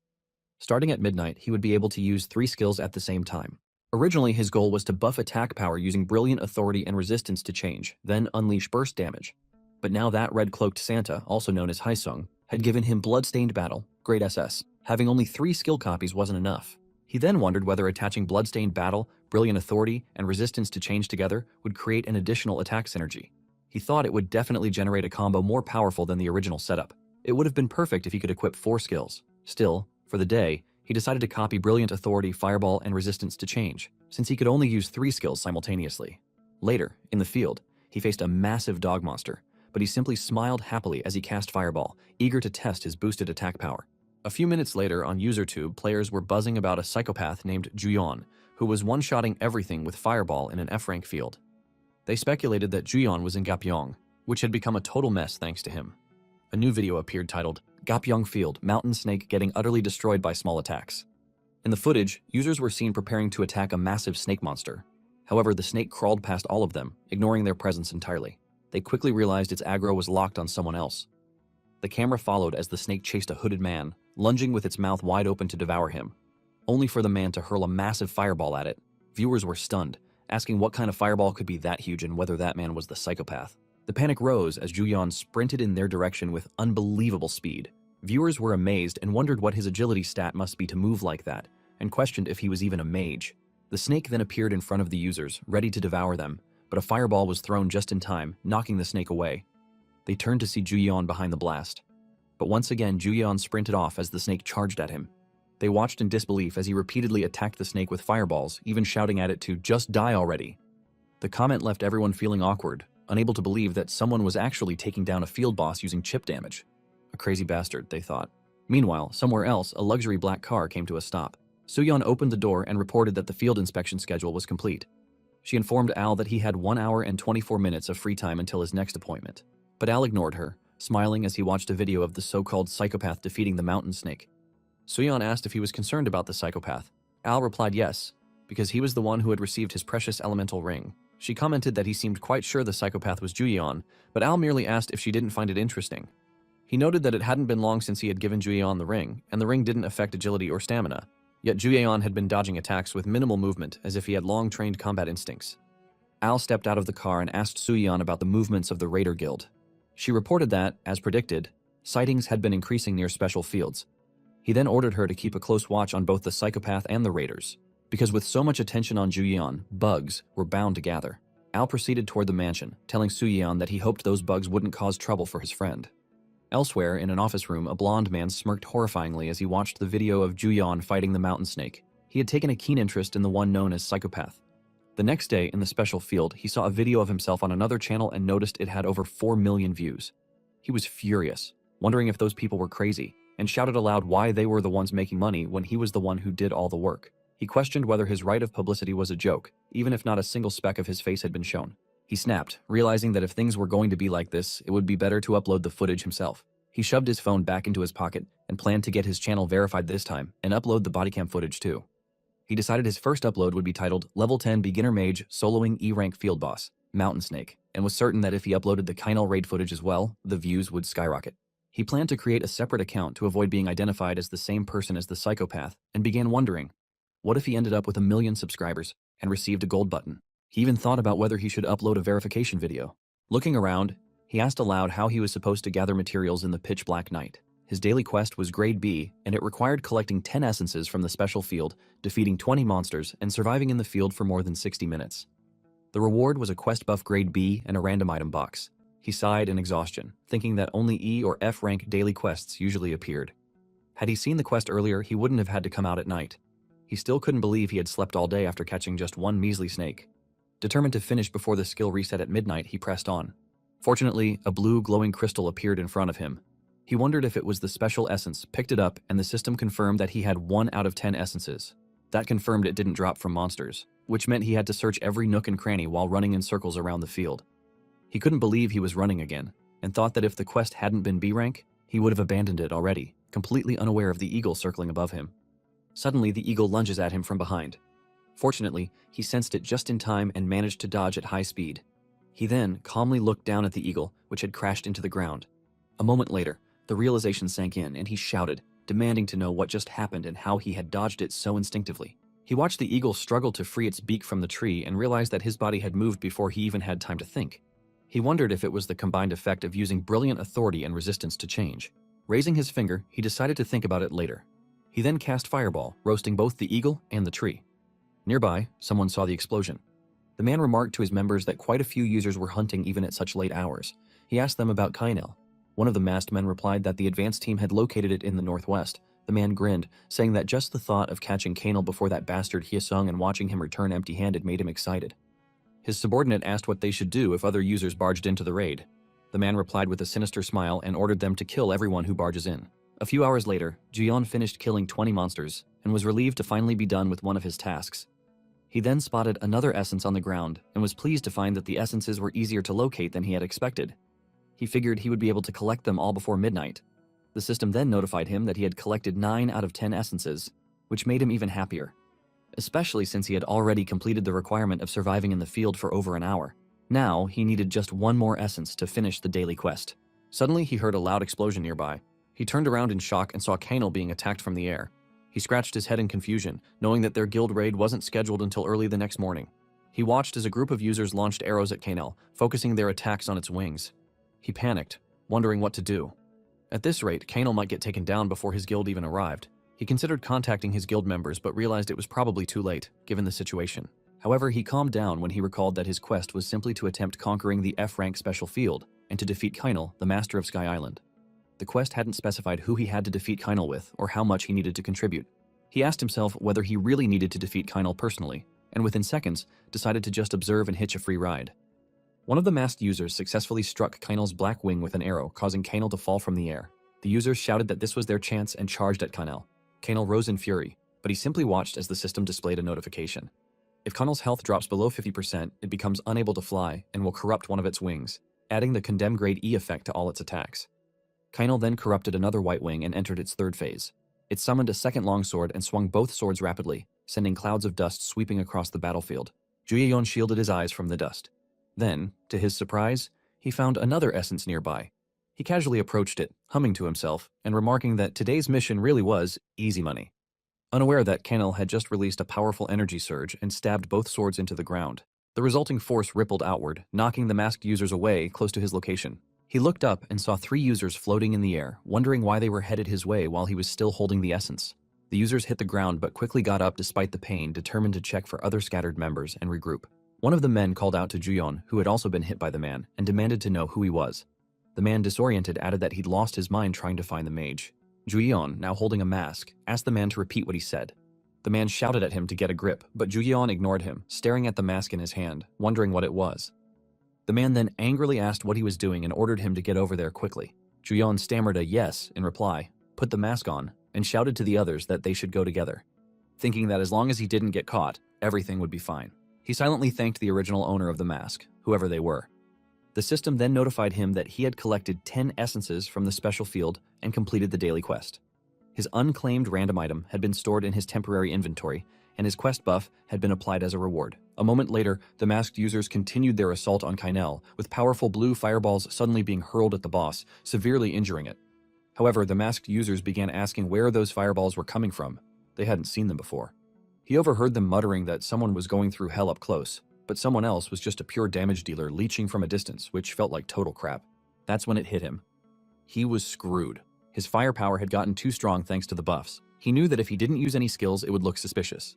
But if he did use them, he'd stand out. If they weren't in the middle of an intense fight, he would have already been caught for sure. Still, continuously pounding the sturdy punching bag that was Kanel with his current stats gave him a rush. He and the other users continued launching attacks at Kanel. He thought that since things had reached this point, he might as well blend in and rake in the rewards. The system then notified him, if Kanel does not lose more than 10% of its health during the battle, the summoning order Grade A will activate, summoning the monsters of Sky Island. Additionally, once the summoning order is activated, the subordination enhancement, Grade A effect, would be applied to those summoned monsters. Suddenly, Kanel raised one of his swords into the air and released a powerful energy. The energy spike caught the attention of eagles in the sky and even monsters far off in the distance who had been attacking other users. Those monsters abruptly stopped and began sprinting away. The users fighting them were left confused, wondering what was happening, and whether a raid had started nearby. They followed the trail of monsters and discovered the masked users engaged in combat with Kanel. But they knew full well that the announced raid wasn't supposed to happen that day. The masked leader grew frustrated seeing more and more people taking notice.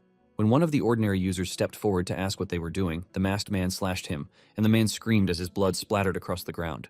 The masked leader scowled and muttered that if Hyesung found out, things would get irritating. He then ordered his men to deal with the outsiders as well. Panic spread among the onlookers as one of the ordinary users stammered, asking what was wrong with them, but the masked men gave no response. They simply cut them down without hesitation. Juyeon watched in horror. He couldn't believe it. These people weren't just stealing the boss, they were committing player killing. He realized he needed to get out of there immediately. These lunatics would kill anyone who got in their way. Just as one of the masked men was about to slash another user, a sword intercepted the attack. Hyesung had arrived, flanked by Hyeji, her brother, and others. Hyesung glared furiously at the masked men, and Juyeon knew right then he was completely and utterly screwed. The masked leader sneered and mocked Hyesung, saying a ragtag bunch like his couldn't possibly be the real raid party. He scoffed, asking what kind of lowlifes barge into a raid and act like they own it. That only enraged Hyesung further. He shouted back that they weren't just stealing the boss, they were killing innocent users. He declared that the masked group wouldn't have a leg to stand on, even if they died right then and there. With that, Hyesung lunged at them, yelling for them to die. The masked man behind Juyeon shoved him aside, shouting for him to get out of the way. Juyeon looked at them in shock as both groups clashed violently, and he panicked, wondering what he should do and where he should hide to survive the chaos. Suddenly, Kanel continued his assault, ordering his monsters to attack everyone indiscriminately. However, the masked men were more concerned about losing the final hit on Kanel. They grumbled that it was like cooking porridge only to feed it to a dog, and continued attacking the raid members, even as the summoned monsters attacked everyone without distinguishing between parties. Juyeon realized that they needed to bring Kanel down quickly to restore order. But with the raid's firepower scattered across the chaos, their overall damage output was lacking. At that moment, Hyesung activated Bloodstained Battle and began cutting down every masked user and monster in his path. Watching him, Juyeon suddenly got an idea on how to help finish off Kanel. Meanwhile, Hyeji was fighting at the back with her fire spear, slaying monsters while her brother protected her from the front. However, she didn't notice someone sneaking up behind her. Fortunately, just as the attacker was about to stab her, a powerful blue fireball struck the man and pushed him back. She turned quickly and saw it had come from a hooded man in a mask, wielding fire magic, without realizing it was Juyeon. Her brother, alarmed, rushed over and asked if she was okay and what had happened. Hyeji replied that the masked mage had attacked his own side to save her. Her brother looked at Juyeon with suspicion, unable to believe it. A few minutes later, Juyeon was dodging attacks from both allies and enemies, careful not to retaliate. He knew they had to hold on just a bit longer. As the clock neared 11:58, he told himself to wait just a little more. He continued killing monsters with fireballs, then bolted when one of the raid members attempted to attack him. The moment the system clock struck midnight, he sighed in relief and immediately activated skill copy to duplicate Hisung's bloodstained battle, which instantly increased all of his stats by 20%. Pointing forward, he launched a massively enhanced fireball, incinerating the monsters in front of Hisung. Thanks to that, he secured 20 kills and increased his bloodstained battle effect by another 2%. Hisung shot him a glare, clearly irritated, but ultimately let it slide and turned to attack monsters on the opposite side. As Juyeon fought, he realized that if the monsters kept respawning, the skill's effect would continue to stack. Since Bloodstained Battle increased stats by 2% per kill, it was even more broken than Resistance to Change, which only increased stats by a fixed value. Juyeon then launched an advanced fireball at Kainal, bidding it farewell. The blast landed successfully, triggering a massive explosion that rocked the battlefield. Moments later, the monsters had been wiped out, and Kainal was down on one knee. The raid members, seeing Kainal motionless, asked whether they could go in for the kill. But Juyeon cursed loudly as he caught sight of Kainal's red, furious eye. He knew it was entering its final phase. Kainal drew a spear and gripped its handle tightly. Then, slamming it into the ground, a powerful force erupted and spread across the entire Sky Island. Juyeon did his best to shield himself, but the energy was too overwhelming. He knew that if they couldn't endure this, they were done for. Suddenly, Hyeji's brother appeared in front of him and activated a protective barrier, shielding Juyeon from the blast. As the force shattered Juyeon's mask, he stared at him in disbelief. But Hyeji's brother simply said calmly, "He owe him one." The ground around Kainal shattered into fragments as the boss scanned its surroundings for any remaining life forms. It was startled when the sound of a barrier breaking came from above and spotted Hyeji's brother and Juyeon nearby. Juyeon raised his hand, gathering magic, and began forming a fireball. Pouring in more mana, he expanded the fireball until it was as large as a globe. Without hesitation, he hurled it in Kainal's direction. Recognizing the threat, Kainal understood that defeat was imminent. Hyesung and the others braced themselves as the fireball struck, forcing Kainal back down to its knees. A moment later, the system confirmed the boss's death with a massive drop of loot items. Among the items, a glowing necklace stood out, clearly the indicator of a boss system reward. Tension escalated as Hyesung and the masked leader exchanged glances. Hyesung issued a cold warning, advising the masked man to step aside if he didn't want to die after being saved. The masked leader, visibly annoyed, questioned whether it wasn't obvious that their mage was the true MVP. His attention locked onto Juyeon, his thoughts turning to how he could eliminate the boy and reclaim the boss system prize. At that very moment, Juyeon received a system alert notifying him that he had completed his main quest and would be transferred to the tutorial field in 10 seconds to choose his rewards. He stared blankly at the message, then glanced at the masked leader, who clearly hadn't realized the extent of Juyeon's damage potential. Leaping from a nearby cliff, Juyeon landed directly on the pile of dropped items. Both Hyesung and the masked leader were stunned by his boldness. As Hyesung rushed forward, Juyeon called out to the group, asserting that they had clearly seen him finish off Kainal. He then picked up the necklace near the boss's corpse. The masked leader seethed, finally recognizing Juyeon as the psychopath user. With a triumphant grin, Juyeon declared the necklace his and thanked them all for the raid effort. Before anyone could stop him, he disappeared, leaving both Hyesung and the masked man grasping at air. Hyesung, feeling nothing but empty air where his sword had swung, cursed in frustration, accusing the boy of playing him. The masked leader, surprisingly calm, stated that they had been tricked. When Hyesung demanded an explanation, the man merely asked what else it could be, noting that everyone there had just been outsmarted by that psychopath. Still in disbelief, the masked leader couldn't accept that the boss system had been stolen from right under him. Meanwhile, Juyeon, now floating in space, was also trying to process what had just happened, unsure if he had truly pulled off such an outrageous move. The system then issued his rewards: 10,000 SP, one selectable detailed trait upgrade, and a random skill master reward box for completing the main quest. Additionally, he received 4,000 SP and activation of the fourth subtrait of his unique trait for completing the tutorial quest. It also confirmed that he had absorbed the soul of the special field boss Kainal, classified as Grade F, which granted a stat increase of +1 across the board, and the boss skill descendant, Grade A. Juyeon, stunned, muttered to himself in disbelief, overwhelmed by the flood of system notifications. Abruptly, the notification panel slid away, revealing a small fairy who addressed him as the Brave One. Juyeon stared in shock, but the fairy introduced herself calmly as Ego, his tutorial assistant. Still confused, he asked for clarification, to which she affirmed her role. Ego explained that she had been summoned to guide him through the tutorial process. Juyeon remained baffled, having never heard of a tutorial assistant before and unable to recall seeing any mention of one online. He speculated that perhaps it was a feature exclusive to EX grade unique traits. Ego then suggested they proceed with reward collection, and Juyeon, regaining his composure, agreed and thanked her. She twirled her hand in the air, and the system displayed the interface for choosing a detailed trait upgrade. Ego explained that trait upgrades functioned similarly to a second-class advancement, essentially adding detailed traits to existing ones. However, the explanation only left him more confused. She clarified further that he could select one of his current abilities and upgrade its detailed traits. She then displayed his skill master and skill copy traits in greater detail, asking which one he would prefer to enhance. He considered his options carefully. Upgrading income would increase the SP gained from his attacks, which would be beneficial in the long run. But he knew he was currently too weak. If the raid against Kanel had taken place before midnight, before his skills reset, he would have stood no chance of defeating it. He concluded that increasing the number of available skill copies was the smarter move. He informed Ego that he would select sample for skill copy, and she confirmed his choice by applying the detailed trait upgrade. As a result, he would now gain 2 charges for copied skills at midnight and 12 p.m. Additionally, when using skill copy, there would be a chance to either recharge 1 copy or upgrade the last copied skill by 1 grade. He was amazed at the result, though slightly disappointed that the charge was reduced to 2. Still, with 4 copies a day, it was more than manageable. He then realized that with some luck, he might even reach up to 8 copies per day. Ego asked if he would like to check his other unclaimed rewards, to which he immediately agreed. She opened his random item box and drew out a fire explosion sword, grade C. The weapon provided an additional +7 strength, +3 magic, and increased fire attribute mana infusion and skill power by 7%. He stared at the sword, reflecting on how everything seemed to revolve around fire attributes, even this reward. Ego then handed him a chest, his Skillmaster reward box, grade C, from the main quest. Upon opening it, he received a bonus quest, grade C. The objectives were to defeat 2 field bosses, eliminate 100 monsters, and spend 5,000 SP. The reward included 10,000 SP and plus 3 intelligence stat points, grade D. He questioned whether it was truly an item, since it felt more like a quest, but decided it was an excellent deal considering the SP return. Next, Ego proceeded to apply the new sub-trait reward, and he received the 4th sub-trait of his unique trait. It granted a random option, grade F, to any copied skill. He interpreted it as an extra attribute added to copied abilities and considered it a decent addition. He then raised Kanel's cursed necklace and told Ego that what he had truly been looking forward to was this item. The cursed necklace, grade SS, provided a boost of +33 magic, +333 mana, 13% increased mana recovery, 13% increased skill power, and a 10% reduction in skill mana cost.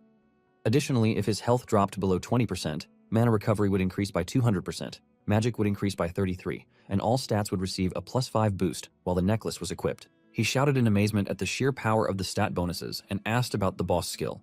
If the boss system item was this strong, he wondered what kind of ability the boss skill held. The system then revealed Kanel's descendant, grade A. When health fell below 10%, the user would enter a descent state, increasing all stats by 50% of their magic stat. All attacks would gain the corruption, grade C effect, and both health and mana would be restored. The descent would last 10 minutes and had a cooldown of 30 days. Reading this, he was left speechless. He realized that Kanel had essentially been a being of light, and he suspected that this might have been the final phase skill he had witnessed earlier. He was both irritated and relieved. If he hadn't defeated Kanel with Ultra Burst DPS during Bloodstained battle, he would never have stood a chance against its post-descent form. He felt dizzy at the realization and reminded himself that this was effectively a reserve life with a 30-day cooldown. With 20,000 SP at his disposal, he decided to invest 15,000 SP into skill copy, increasing his sample level by 4. This upgrade allowed him to charge 3 skill copies at both midnight and noon, with continued chances to recharge one or upgrade a copied skill by 1 grade. Satisfied with this foundational enhancement, he moved on. He then spent 800 SP to upgrade efficiency, which reduced the mana cost of copied skills by 20%. He declared this as an investment in practical performance. Next, he invested 2,000 SP into the blessing trait, which added 1 random unique trait, grade E, to each copied skill, enhancing overall robustness. Finally, he allocated 3,000 SP to improve his daily quest, which guaranteed quests of at least grade E every midnight. Energized by this investment in consistent growth, he celebrated his decisions, while Ego cheered in admiration. Moments later, he collapsed onto the floor of the spatial field in exhaustion, feeling satisfied that everything was finally settled. He asked Ego if there was anything left to do, expecting it to be the end. However, she told him that everything so far had simply been about claiming rewards. He stared at her in confusion. She calmly explained that what came next was the true start of the tutorial. Still unsure, he asked what she meant. She then asked if he remembered the final sentence of his main quest. Thinking for a moment, he recalled that it mentioned the survival of Earth and humanity. Sitting up abruptly, he asked what that meant. Ego responded with a chilling truth. This world was about to be destroyed by invaders from another dimension. The next day, a news reporter announced that Sky Island had naturally disappeared following the defeat of its boss, and the citizens in the affected area had once again reclaimed clear skies. She further reported that the gate connecting to Sky Island had vanished. However, a new spatial distortion phenomenon was now occurring, and experts could not rule out the possibility of the field mutating again. Hyesung addressed the media, acknowledging that while the incident may have already been leaked through video, their raid had suffered major setbacks due to a group that maliciously stole the boss. Despite that, the Kinal raid had been successfully completed. Immediately after the boss's defeat, the unidentified individuals had fled the scene. When asked by one of the reporters what the reward for defeating the special field boss had been, Hyesung stated that an increase in all stats was confirmed. Another reporter then asked if any boss items had dropped, a question that clearly agitated Hyesung. Without further comment, he turned away and told the press that he had nothing more to say. Elsewhere, Hyeji turned off the television and sighed in frustration.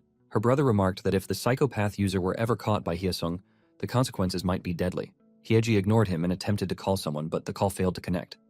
Her brother asked if she was still trying to reach that person and questioned whether her suspicion might be wrong.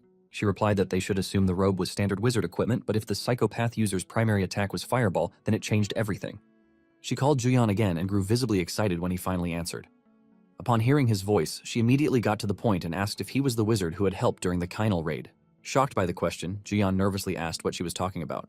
Although he hadn't even set foot near the raid site, she explained that she had noticed the magic gear he was wearing closely resembled that of the psychopath. She had tried to approach him during the raid, but he disappeared before she had the chance. Worried, he insisted that he hadn't even gone near the raid and firmly denied being the psychopath. He expressed regret at not being able to join despite being invited. Then, citing that he was taking a shower, he told her he had to end the call and remarked that since the call couldn't come through the shower, it would be better to leave it there. Her reaction made it clear that she had already figured out he was acting suspiciously. Meanwhile, in a luxury hotel, Juyeon was relaxing in a bathtub, thinking she probably wouldn't call back now that he had answered. He checked the call history from Hyeji, wondering who had the stamina to keep calling once a minute. He hadn't wanted to answer earlier because he was already overwhelmed by everything, especially the disturbing reminder from Ego that the world was about to be invaded by entities from another dimension. Ego, however, had reassured him not to worry. She had reminded him that he possessed a special power, Skill Master. She explained that this power was a subordinate authority of reality-altering abilities granted only to divine beings. It was in essence a divine gift uniquely meant for him. Still skeptical, he questioned why he had such a power and whether he was supposed to be some kind of god or chosen one.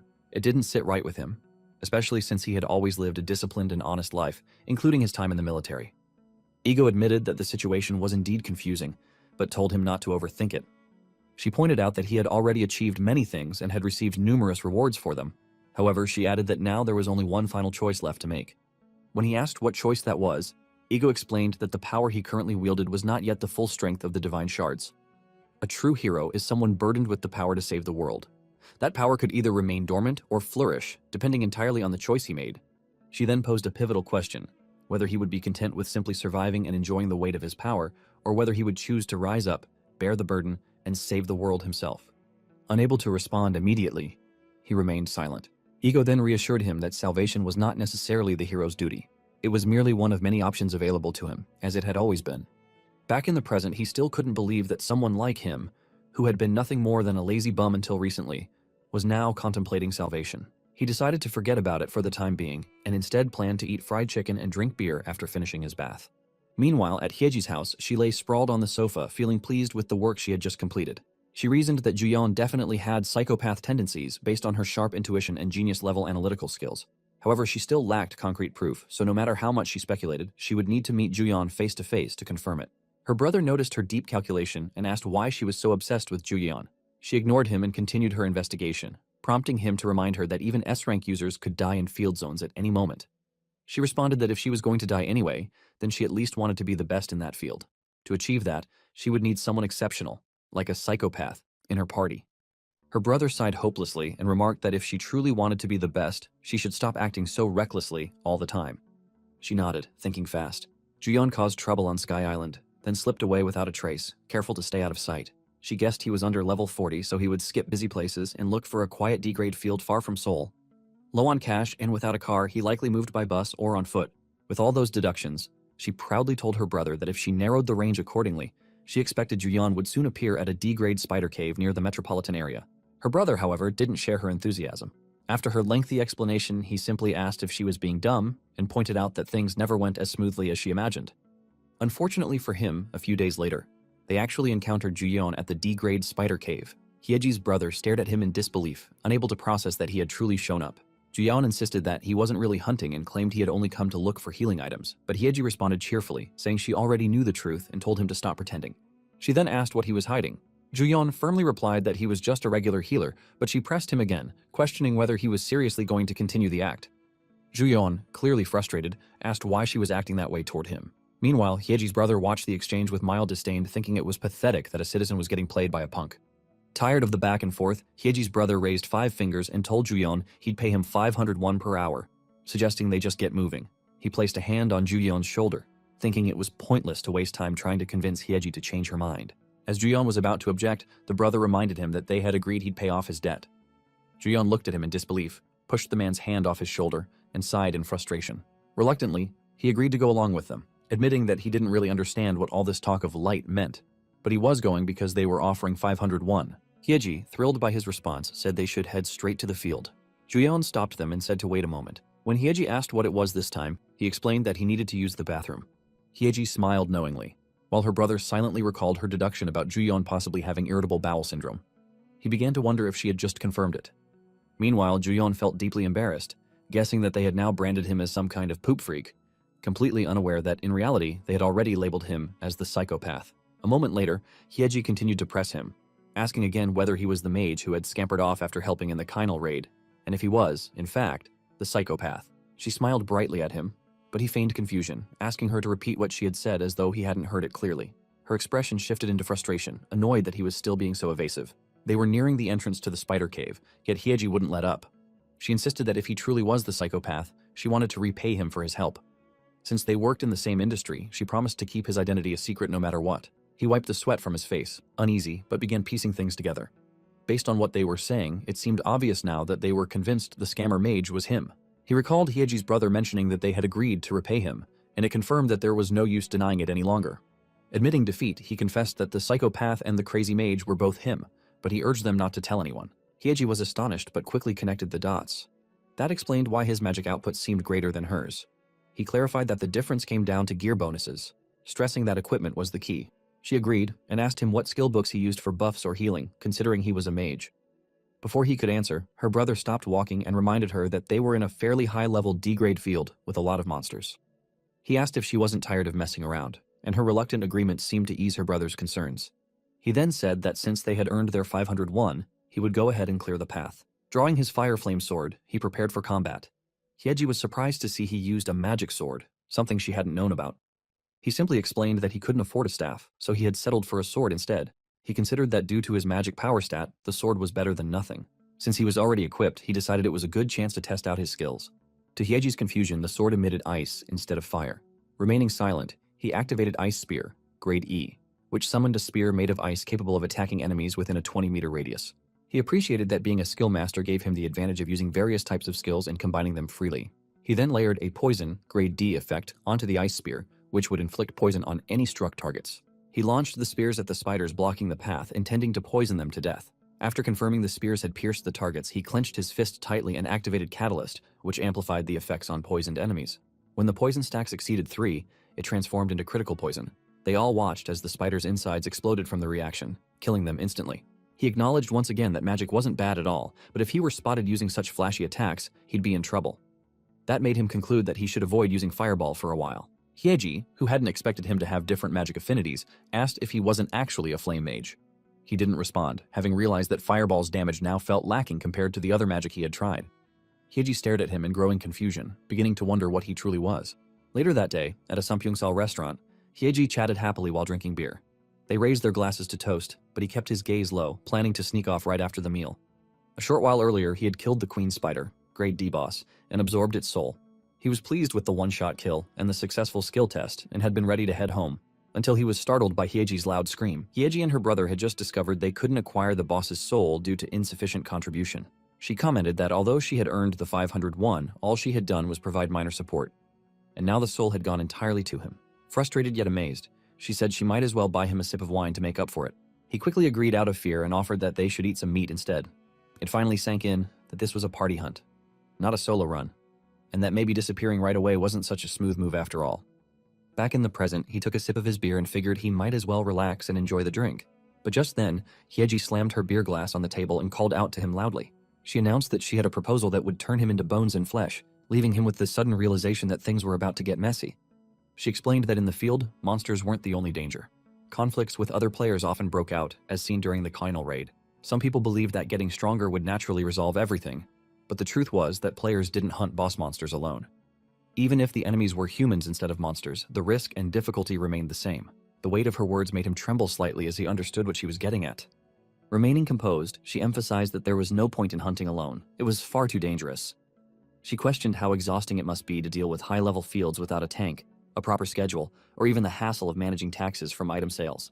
She then handed him a joint contract, offering to handle everything on his behalf so that he could focus entirely on hunting. He asked if she was serious about signing a contract with him, and she confirmed it. She explained that there weren't many reliable users in the field hunting industry, but he was strong, and they shared a secret.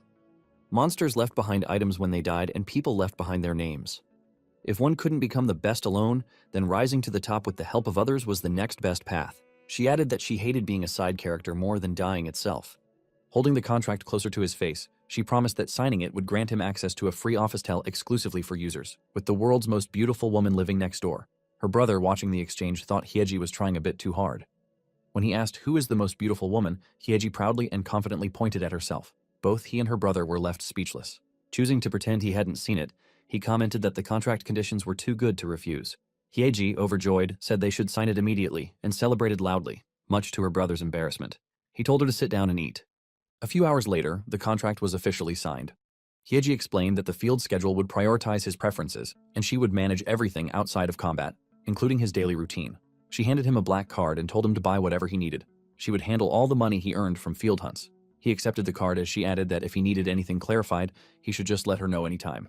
He looked around, thinking how unbelievable the whole situation was, but replied that her explanation had been perfectly clear. Internally, he was thrilled. It was awesome. He was now living in a penthouse. The contract was a dream for Juyeon. Hunting had never felt easier. More than that, despite trying to avoid unnecessary attachments because of the circumstances, he couldn't help but admit that Hyeji was undeniably attractive. For someone like her to voluntarily become his manager made him feel like even Muhammad Ali had nothing on him. And ever since acquiring Catalyst, everything had been going smoothly. A few days later, the system notified him that his copied Blood Combat, grade SS, had leveled up. He was stunned by the upgrade and shouted with excitement, relieved that he no longer had to rely on Hisung's skills. He decided it was time to test it out with Ice Spear and recalled Hyeji telling him that he was strong. He imagined using Fireball alongside Blood Combat, estimating that the attack power would be overwhelming. Rushing off to find Hyeji, he told her to prepare for the field. Today, he planned to give them a proper ride on the metaphorical bus. Yet in the back of his mind, he wondered if this excitement had made him too relaxed. Maybe, just maybe, he was starting to get careless. Just a moment later, Hyeji and her brother were both fully dressed for the field. Her brother, a rank 37 user, expressed concern, asking if they were really going to a C-rank field with just the three of them. Hyeji, who was level 36, replied that they had wanted to check it out at least once. Juyeon chimed in, noting that the recommended level range for C-rank fields was between 31 and 40. Despite this, he confidently claimed there would be no problem, even though he himself was only level 15. Hyeji's brother, however, was most worried about him. Hyeji's brother explained that while the system displayed a suggested level, the actual recommended level could vary significantly depending on party composition and field conditions. But Juyeon reassured them both that everything would be fine. He said he had a plan and confidently declared that he would sweep up all the experience for them, convinced that with Blood Combat grade X, there was nothing he couldn't handle. Later, in the C-rank field at Mount Unak Natural Recreation Forest, a field infamous for its mobile, plant-type monsters, they arrived prepared. Since the area used to be a public forest, it was filled with mutated trees, making it essential to bring at least 2 AoE skill dealers. Juyeon, however, believed today would be different. He launched a fireball at a nearby plant monster that attempted to attack them. The siblings watched in amazement as he took it down with a single strike. Juyeon already knew that fire was the most effective element against tree-type monsters. The system notified him that his fireball had received a 10% skill effect boost thanks to his enhanced grade E trait. Excited, he took it as a good omen for today's hunt. He decided to copy only the buff portion of Blood Combat so he could track its stat increases accurately, and also copied a backup skill in case of emergencies. Wanting to test whether Blood Combat could be copied with his body cam footage as well, he activated his explosion technique to stylishly incinerate a cluster of tree monsters, finishing them off with a flashy last hit. Hyeji's brother looked at him suspiciously, while Juyeon smirked, thinking he had just triggered a bonus effect. Now he could copy up to 5 skills in total. As he laughed softly and continued burning the trees, Hyeji listened and watched in silence. She saw how confidently he moved, shouting at the monsters to die as he released waves of fire. In that moment, she realized why users referred to him as the psychopath. While Juyeon remained focused on skill testing and hunting, he failed to notice a man in a suit watching him from a distance. The man reported through a device that the target's location had been confirmed and that the skill appearance matched the psychopath. Elsewhere, in an office, a sharp knife was hurled in a fit of anger. It struck the screen displaying Juyeon's image. The person watching demanded to know how Juyeon had dared to appear again so soon, especially with so little time having passed. The knife embedded in the screen marked the center of Juyeon's face, and the man seethed with fury, convinced that Juyeon had completely lost his sense of fear. The masked leader then spoke, his voice cold and full of menace. He said Juyeon had walked to his death on his own, and if that was his wish, then it would be granted. A moment later, they had made their way deeper into the C-rank field and had just finished defeating another monster. Juyeon was busy picking up the dropped items, proudly declaring that his level was skyrocketing after jumping from level 15 to 17. As he sifted through the remains, he noticed something unusual inside the boss. A bone. Curiously, he picked it up, initially assuming it was an item, but froze in place the moment he realized it was a human bone. Horror overtook him, and he screamed, instantly drawing the siblings' attention. Hyeji asked what had happened, and he stuttered while explaining that he had found a corpse. Still in shock, he admitted he had let his guard down, thinking no one else was around, and nervously asked if he might have hit someone by accident. Hyeji bent down to examine the bone, calmly reassuring him while inspecting it. She explained that fire alone wouldn't reduce someone to a clean skeleton unless they were entirely incinerated into bone dust. She pointed out that there was no way someone would come into the field without armor or a weapon, suggesting instead that the person had likely been player killed and looted. She concluded that they should report it to the cleanup squad. He asked her why she was so calm about it, and she told him that murder happened far more often in the field than people realized. It was difficult to distinguish from cult activity, making it hard to track. When he asked if she had ever come close to being player killed herself, she brightly replied that she had, and that it was by someone from her own party. That revelation stunned him. She continued, explaining that while they were out hunting, a party member had suddenly tried to strike her from behind. She remarked that it was easier to tell enemies apart when fighting monsters since monsters were always enemies. Humans, on the other hand, could never be fully trusted. One never knew when someone might turn and loot a corpse. Then she smiled at him warmly and proudly asked if he agreed that she was pretty. The unexpected shift in topic confused him. She clarified that when she was attacked, it wasn't just the items they were after. That incident had been her first time killing someone. Her brother, already familiar with her stories, simply listened in silence. She then shouted that the trash who came at her basically begged to be killed, so the aftermath hadn't been as traumatic as she expected. She warned Juyeon to be careful, noting that there were plenty of lunatics roaming the field. She also reminded him that if things ever got dangerous, he should hide behind her brother. Juyeon, who knew he couldn't exactly reveal that his average physical stat was over 35, responded confidently, saying he didn't think he'd die even if Kainal showed up right now. Hyeji gave him points for his boldness and agreed with a nod. He tried to tell her that he was being serious, but just then, a small metallic device rolled to his feet. Confused, he looked down and saw the system notify him that it was a pheromone bomb, Grade B, a device filled with pheromones that applied a charm, Grade B effect, upon detonation. The bomb exploded moments later, releasing a cloud of potent pheromone powder into the air.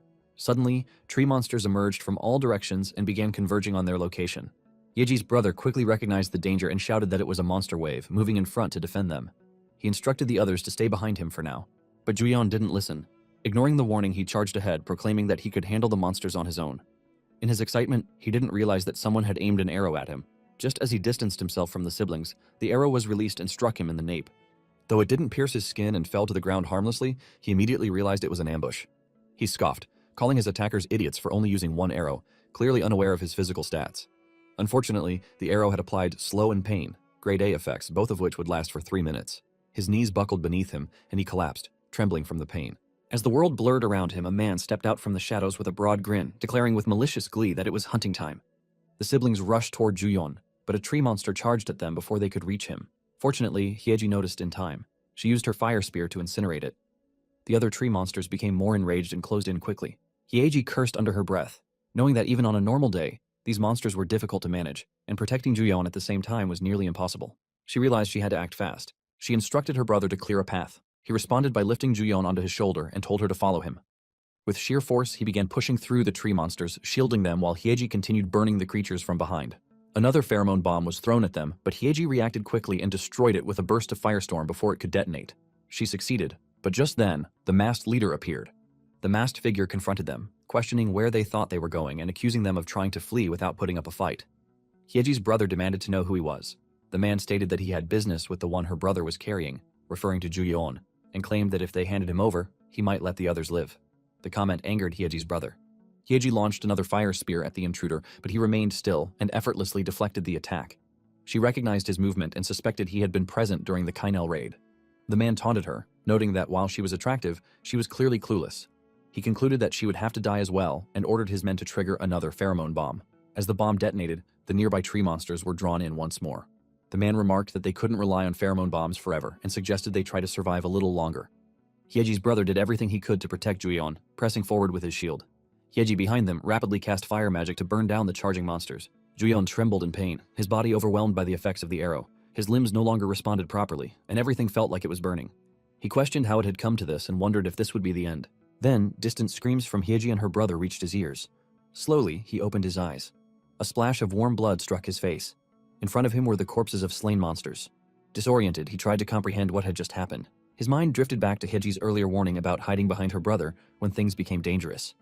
That memory fueled his anger as everything that had just happened came rushing back to him. Hyeji, noticing him stir, asked if he was regaining consciousness and whether he could stand. Rather than respond, he reached for his phone. He admitted that it was shameless of him, but said he had a favor to ask. He pleaded with both of them to keep what they were about to witness a secret.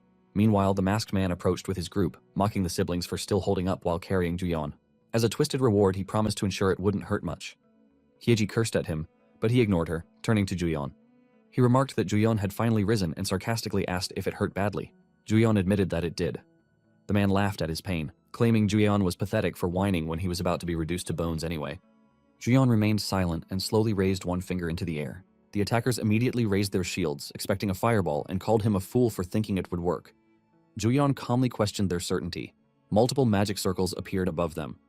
The group looked up and quickly realized it wasn't a fireball. Recognition dawned on them. This was the mage who had taken Al's ring. Before they could act, Juyeon lowered his finger. The meteor rain skill activated. Meteors rained from the sky. The attackers scattered in panic. The masked man charged toward Juyeon, yelling that he was insane and questioning whether he planned to die along with everyone else. He tried to insult him, but before he could get close, Juyeon activated Bloody Fury, instantly tearing the man apart. As the meteors struck the ground, explosions erupted all around them. A few seconds later, the ground was shattered, and nothing was moving. However, Juyeon and the siblings were safe, standing clear of the devastated area. He looked down at his hand, then let himself collapse onto the ground in relief. After confirming they had survived, he realized that without the teleport skill, he would have died. Earlier, just past midnight, while adjusting his setup, he had copied Fireball and Explosion into Bloodstained Battle and noticed he had one skill slot left. He wondered what to fill it with, and then saw a video of a user attempting to shoot an arrow at a bald man before teleporting away. He told himself it wasn't about lacking confidence in hunting, but about preparing for emergencies. Everyone needed insurance. Without hesitation, he copied the teleport skill. The skill designated a mark on a target, and when activated, allowed him to teleport to the marked location. He shouted in excitement at the discovery. It was essentially mass teleportation. Then, the system granted him additional bonuses, which thrilled him even more. With bonus slots now available, he couldn't help but dance, convinced that today must be his lucky day. Back in the present, the siblings looked at him suspiciously. He told them he would explain everything later. Hyeji agreed and, energized, encouraged them to pick up the items the attackers had dropped. But before they could move, they heard gasps from below. Users had gathered, staring up at the massive crater left in the ground, speculating whether Al had come through it because of the pit's enormous size. Juyeon, watching from above, realized he had saved his own life, but also knew it was now only a matter of time before his identity was discovered. He felt a wave of dread. He was truly in trouble. Just then, the system displayed a notification. He had reached level 20, and his unique sub-trait had been unlocked. It was skill storage, graded at S. Later, inside the penthouse, he explained everything to the siblings. However, they stared at him in confusion. Hyeji asked if he had said Skill Master. He confirmed and clarified that it was an EX class that allowed him to copy and use all types of skills. Hyeji, surprised, asked if that was why he could use healing, damage, and buffs all at once, and if he could even use her skills. He told her it was possible. She pointed at her brother in disbelief and asked if he could copy even the skills her brother possessed. He confirmed again, but noted that being a tank without the right gear was still difficult. Intrigued, she questioned whether such a class was even possible and asked how many skills he could copy. He told her that the details were a secret, leaving her disappointed. Her brother then shifted the conversation to a more serious note, asking if Juyeon knew anything about the group that had attacked them. Juyeon responded that he believed they were the same people involved in the Kainal raid. Hyeji added that she had a hunch about their origin. When her brother asked where she thought they were from, she answered, "The Raider Guild." She went on to explain that he had probably heard of them, as there were rumors of a group collecting boss-level items. Juyeon agreed and mentioned that he had even encountered them once. Hyeji revealed that the group had once offered to recruit them, but only under the condition that they hand over any boss drops. That group had been the Raider Guild. He then asked how that connected to the player-killing group. Hyeji explained that among the items recovered from their attackers were several boss-tier items. Given the low drop rates of such items, it was rare, if not impossible, for multiple groups to gather them unless something else was at play. She added that the Raider Guild was a global organization with branches all over the world, and that they didn't even know who their true leader was. Upon hearing that he had made enemies with such a group, Juyeon turned pale with fear. A moment later, he finally lay down on Hyeji's large, soft bed, realizing that he had stirred up far too many incidents. His identity was on the verge of being exposed. He reminded himself that he needed to become stronger before that happened, and his best chance would be through skill rank-ups. He opened his status window. It displayed a total of 30,000 SP. He felt relieved. His steady accumulation of SP from daily quests had paid off. He knew he needed to ensure a consistent supply of SP, just in case completing daily quests became difficult in the future. He used 5,000 SP to level up his unique trait, Skill Master, to level 1. This upgrade increased his passive income to level 4, now giving him 1,000 SP every 24 hours at midnight. Still, he quietly wished SP would accumulate on its own while he was simply lying down. To reward the skill that had contributed the most during the recent battle, he used his remaining 25,000 SP on enhancing the blessing of his Skill Master trait. It leveled up from 2 to 3. With the upgrade, it now randomly granted 2 unique traits to a copied skill, allowing one of them to be selected and applied. Feeling refreshed, he leaned back and considered whether D-grade traits must be incredible, especially since even E-grade traits had already proven significantly effective. Next, he accessed his new unique trait, Skill Storage, rated Grade S. The description indicated that it allowed him to use 1 copy count to store a skill. Stored skills would retain trait grants and maintain blue level effects or higher until replaced. However, storing a new skill would consume 1 copy count, and copy count recharge would not apply. He sighed, thinking that if only he had unlocked this earlier, he could have permanently saved Bloodstained Battle at Grade EX. He also knew that copying via video only replicated the skill at its original grade. Despite that, he already knew what skill he wanted to store. He chose Resistance to Change. The skill storage applied an amplification effect at Grade D and added an F-grade optional trait. Now that the skill was stored, he could use it unlimited times from storage. He also decided to store Radiant Power and Bloodstained Battle. His plan was to keep rolling for rank-up bonuses through copying and to spend the next few days resting while doing so. Unfortunately for him, that rest was short-lived. Just a few hours later, he found himself standing beside the siblings in front of Muhammad Al. Al greeted them warmly, noting that it was their first time meeting in person. Juyon panicked internally, wondering why Al had come to their house. He recalled that just as he had decided to rest, a visitor arrived, and to his surprise, it had been Al once again. Al acknowledged that Juyon had caused quite a stir this time. However, he assured them that the rumors linking Juyon to both the mage from the Canal battle and the notorious Psycho had been quietly handled so they wouldn't spread. Juyon was about to express his thanks, but before he could, Hyeji thanked Al on his behalf and asked what his true reason for visiting was. Al responded that there was no need for suspicion. He simply wanted to hear his friend's thoughts. He informed them that the ones who had attacked them were from a global-scale guild known as Raider.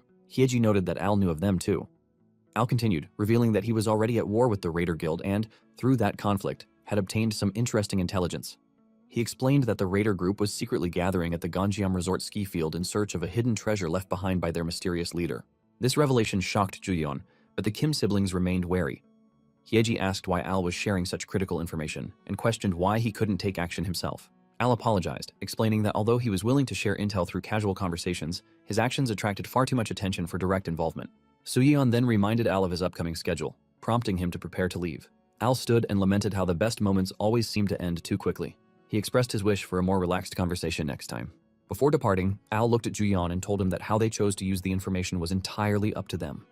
He expressed his hope to hear their decision, whether they would choose to wipe out the enemy together or prioritize their own safety. Meanwhile, in front of the open special field, Tower of Destruction Grade A, masked individuals gathered at the side, waiting for someone. Eventually, a figure emerged from the field, carrying something behind them. It was the Raider Guild leader, Lin Xiaolong, who calmly walked out, dragging the red corpse of a dragon behind her. One of the masked men respectfully greeted her and addressed her. In response, she raised a finger, slamming him against the wall with force. She corrected him, stating that the former guildmaster was dead, which meant she was now the head of the Raider Guild. From that moment forward, they were to refer to her as boss.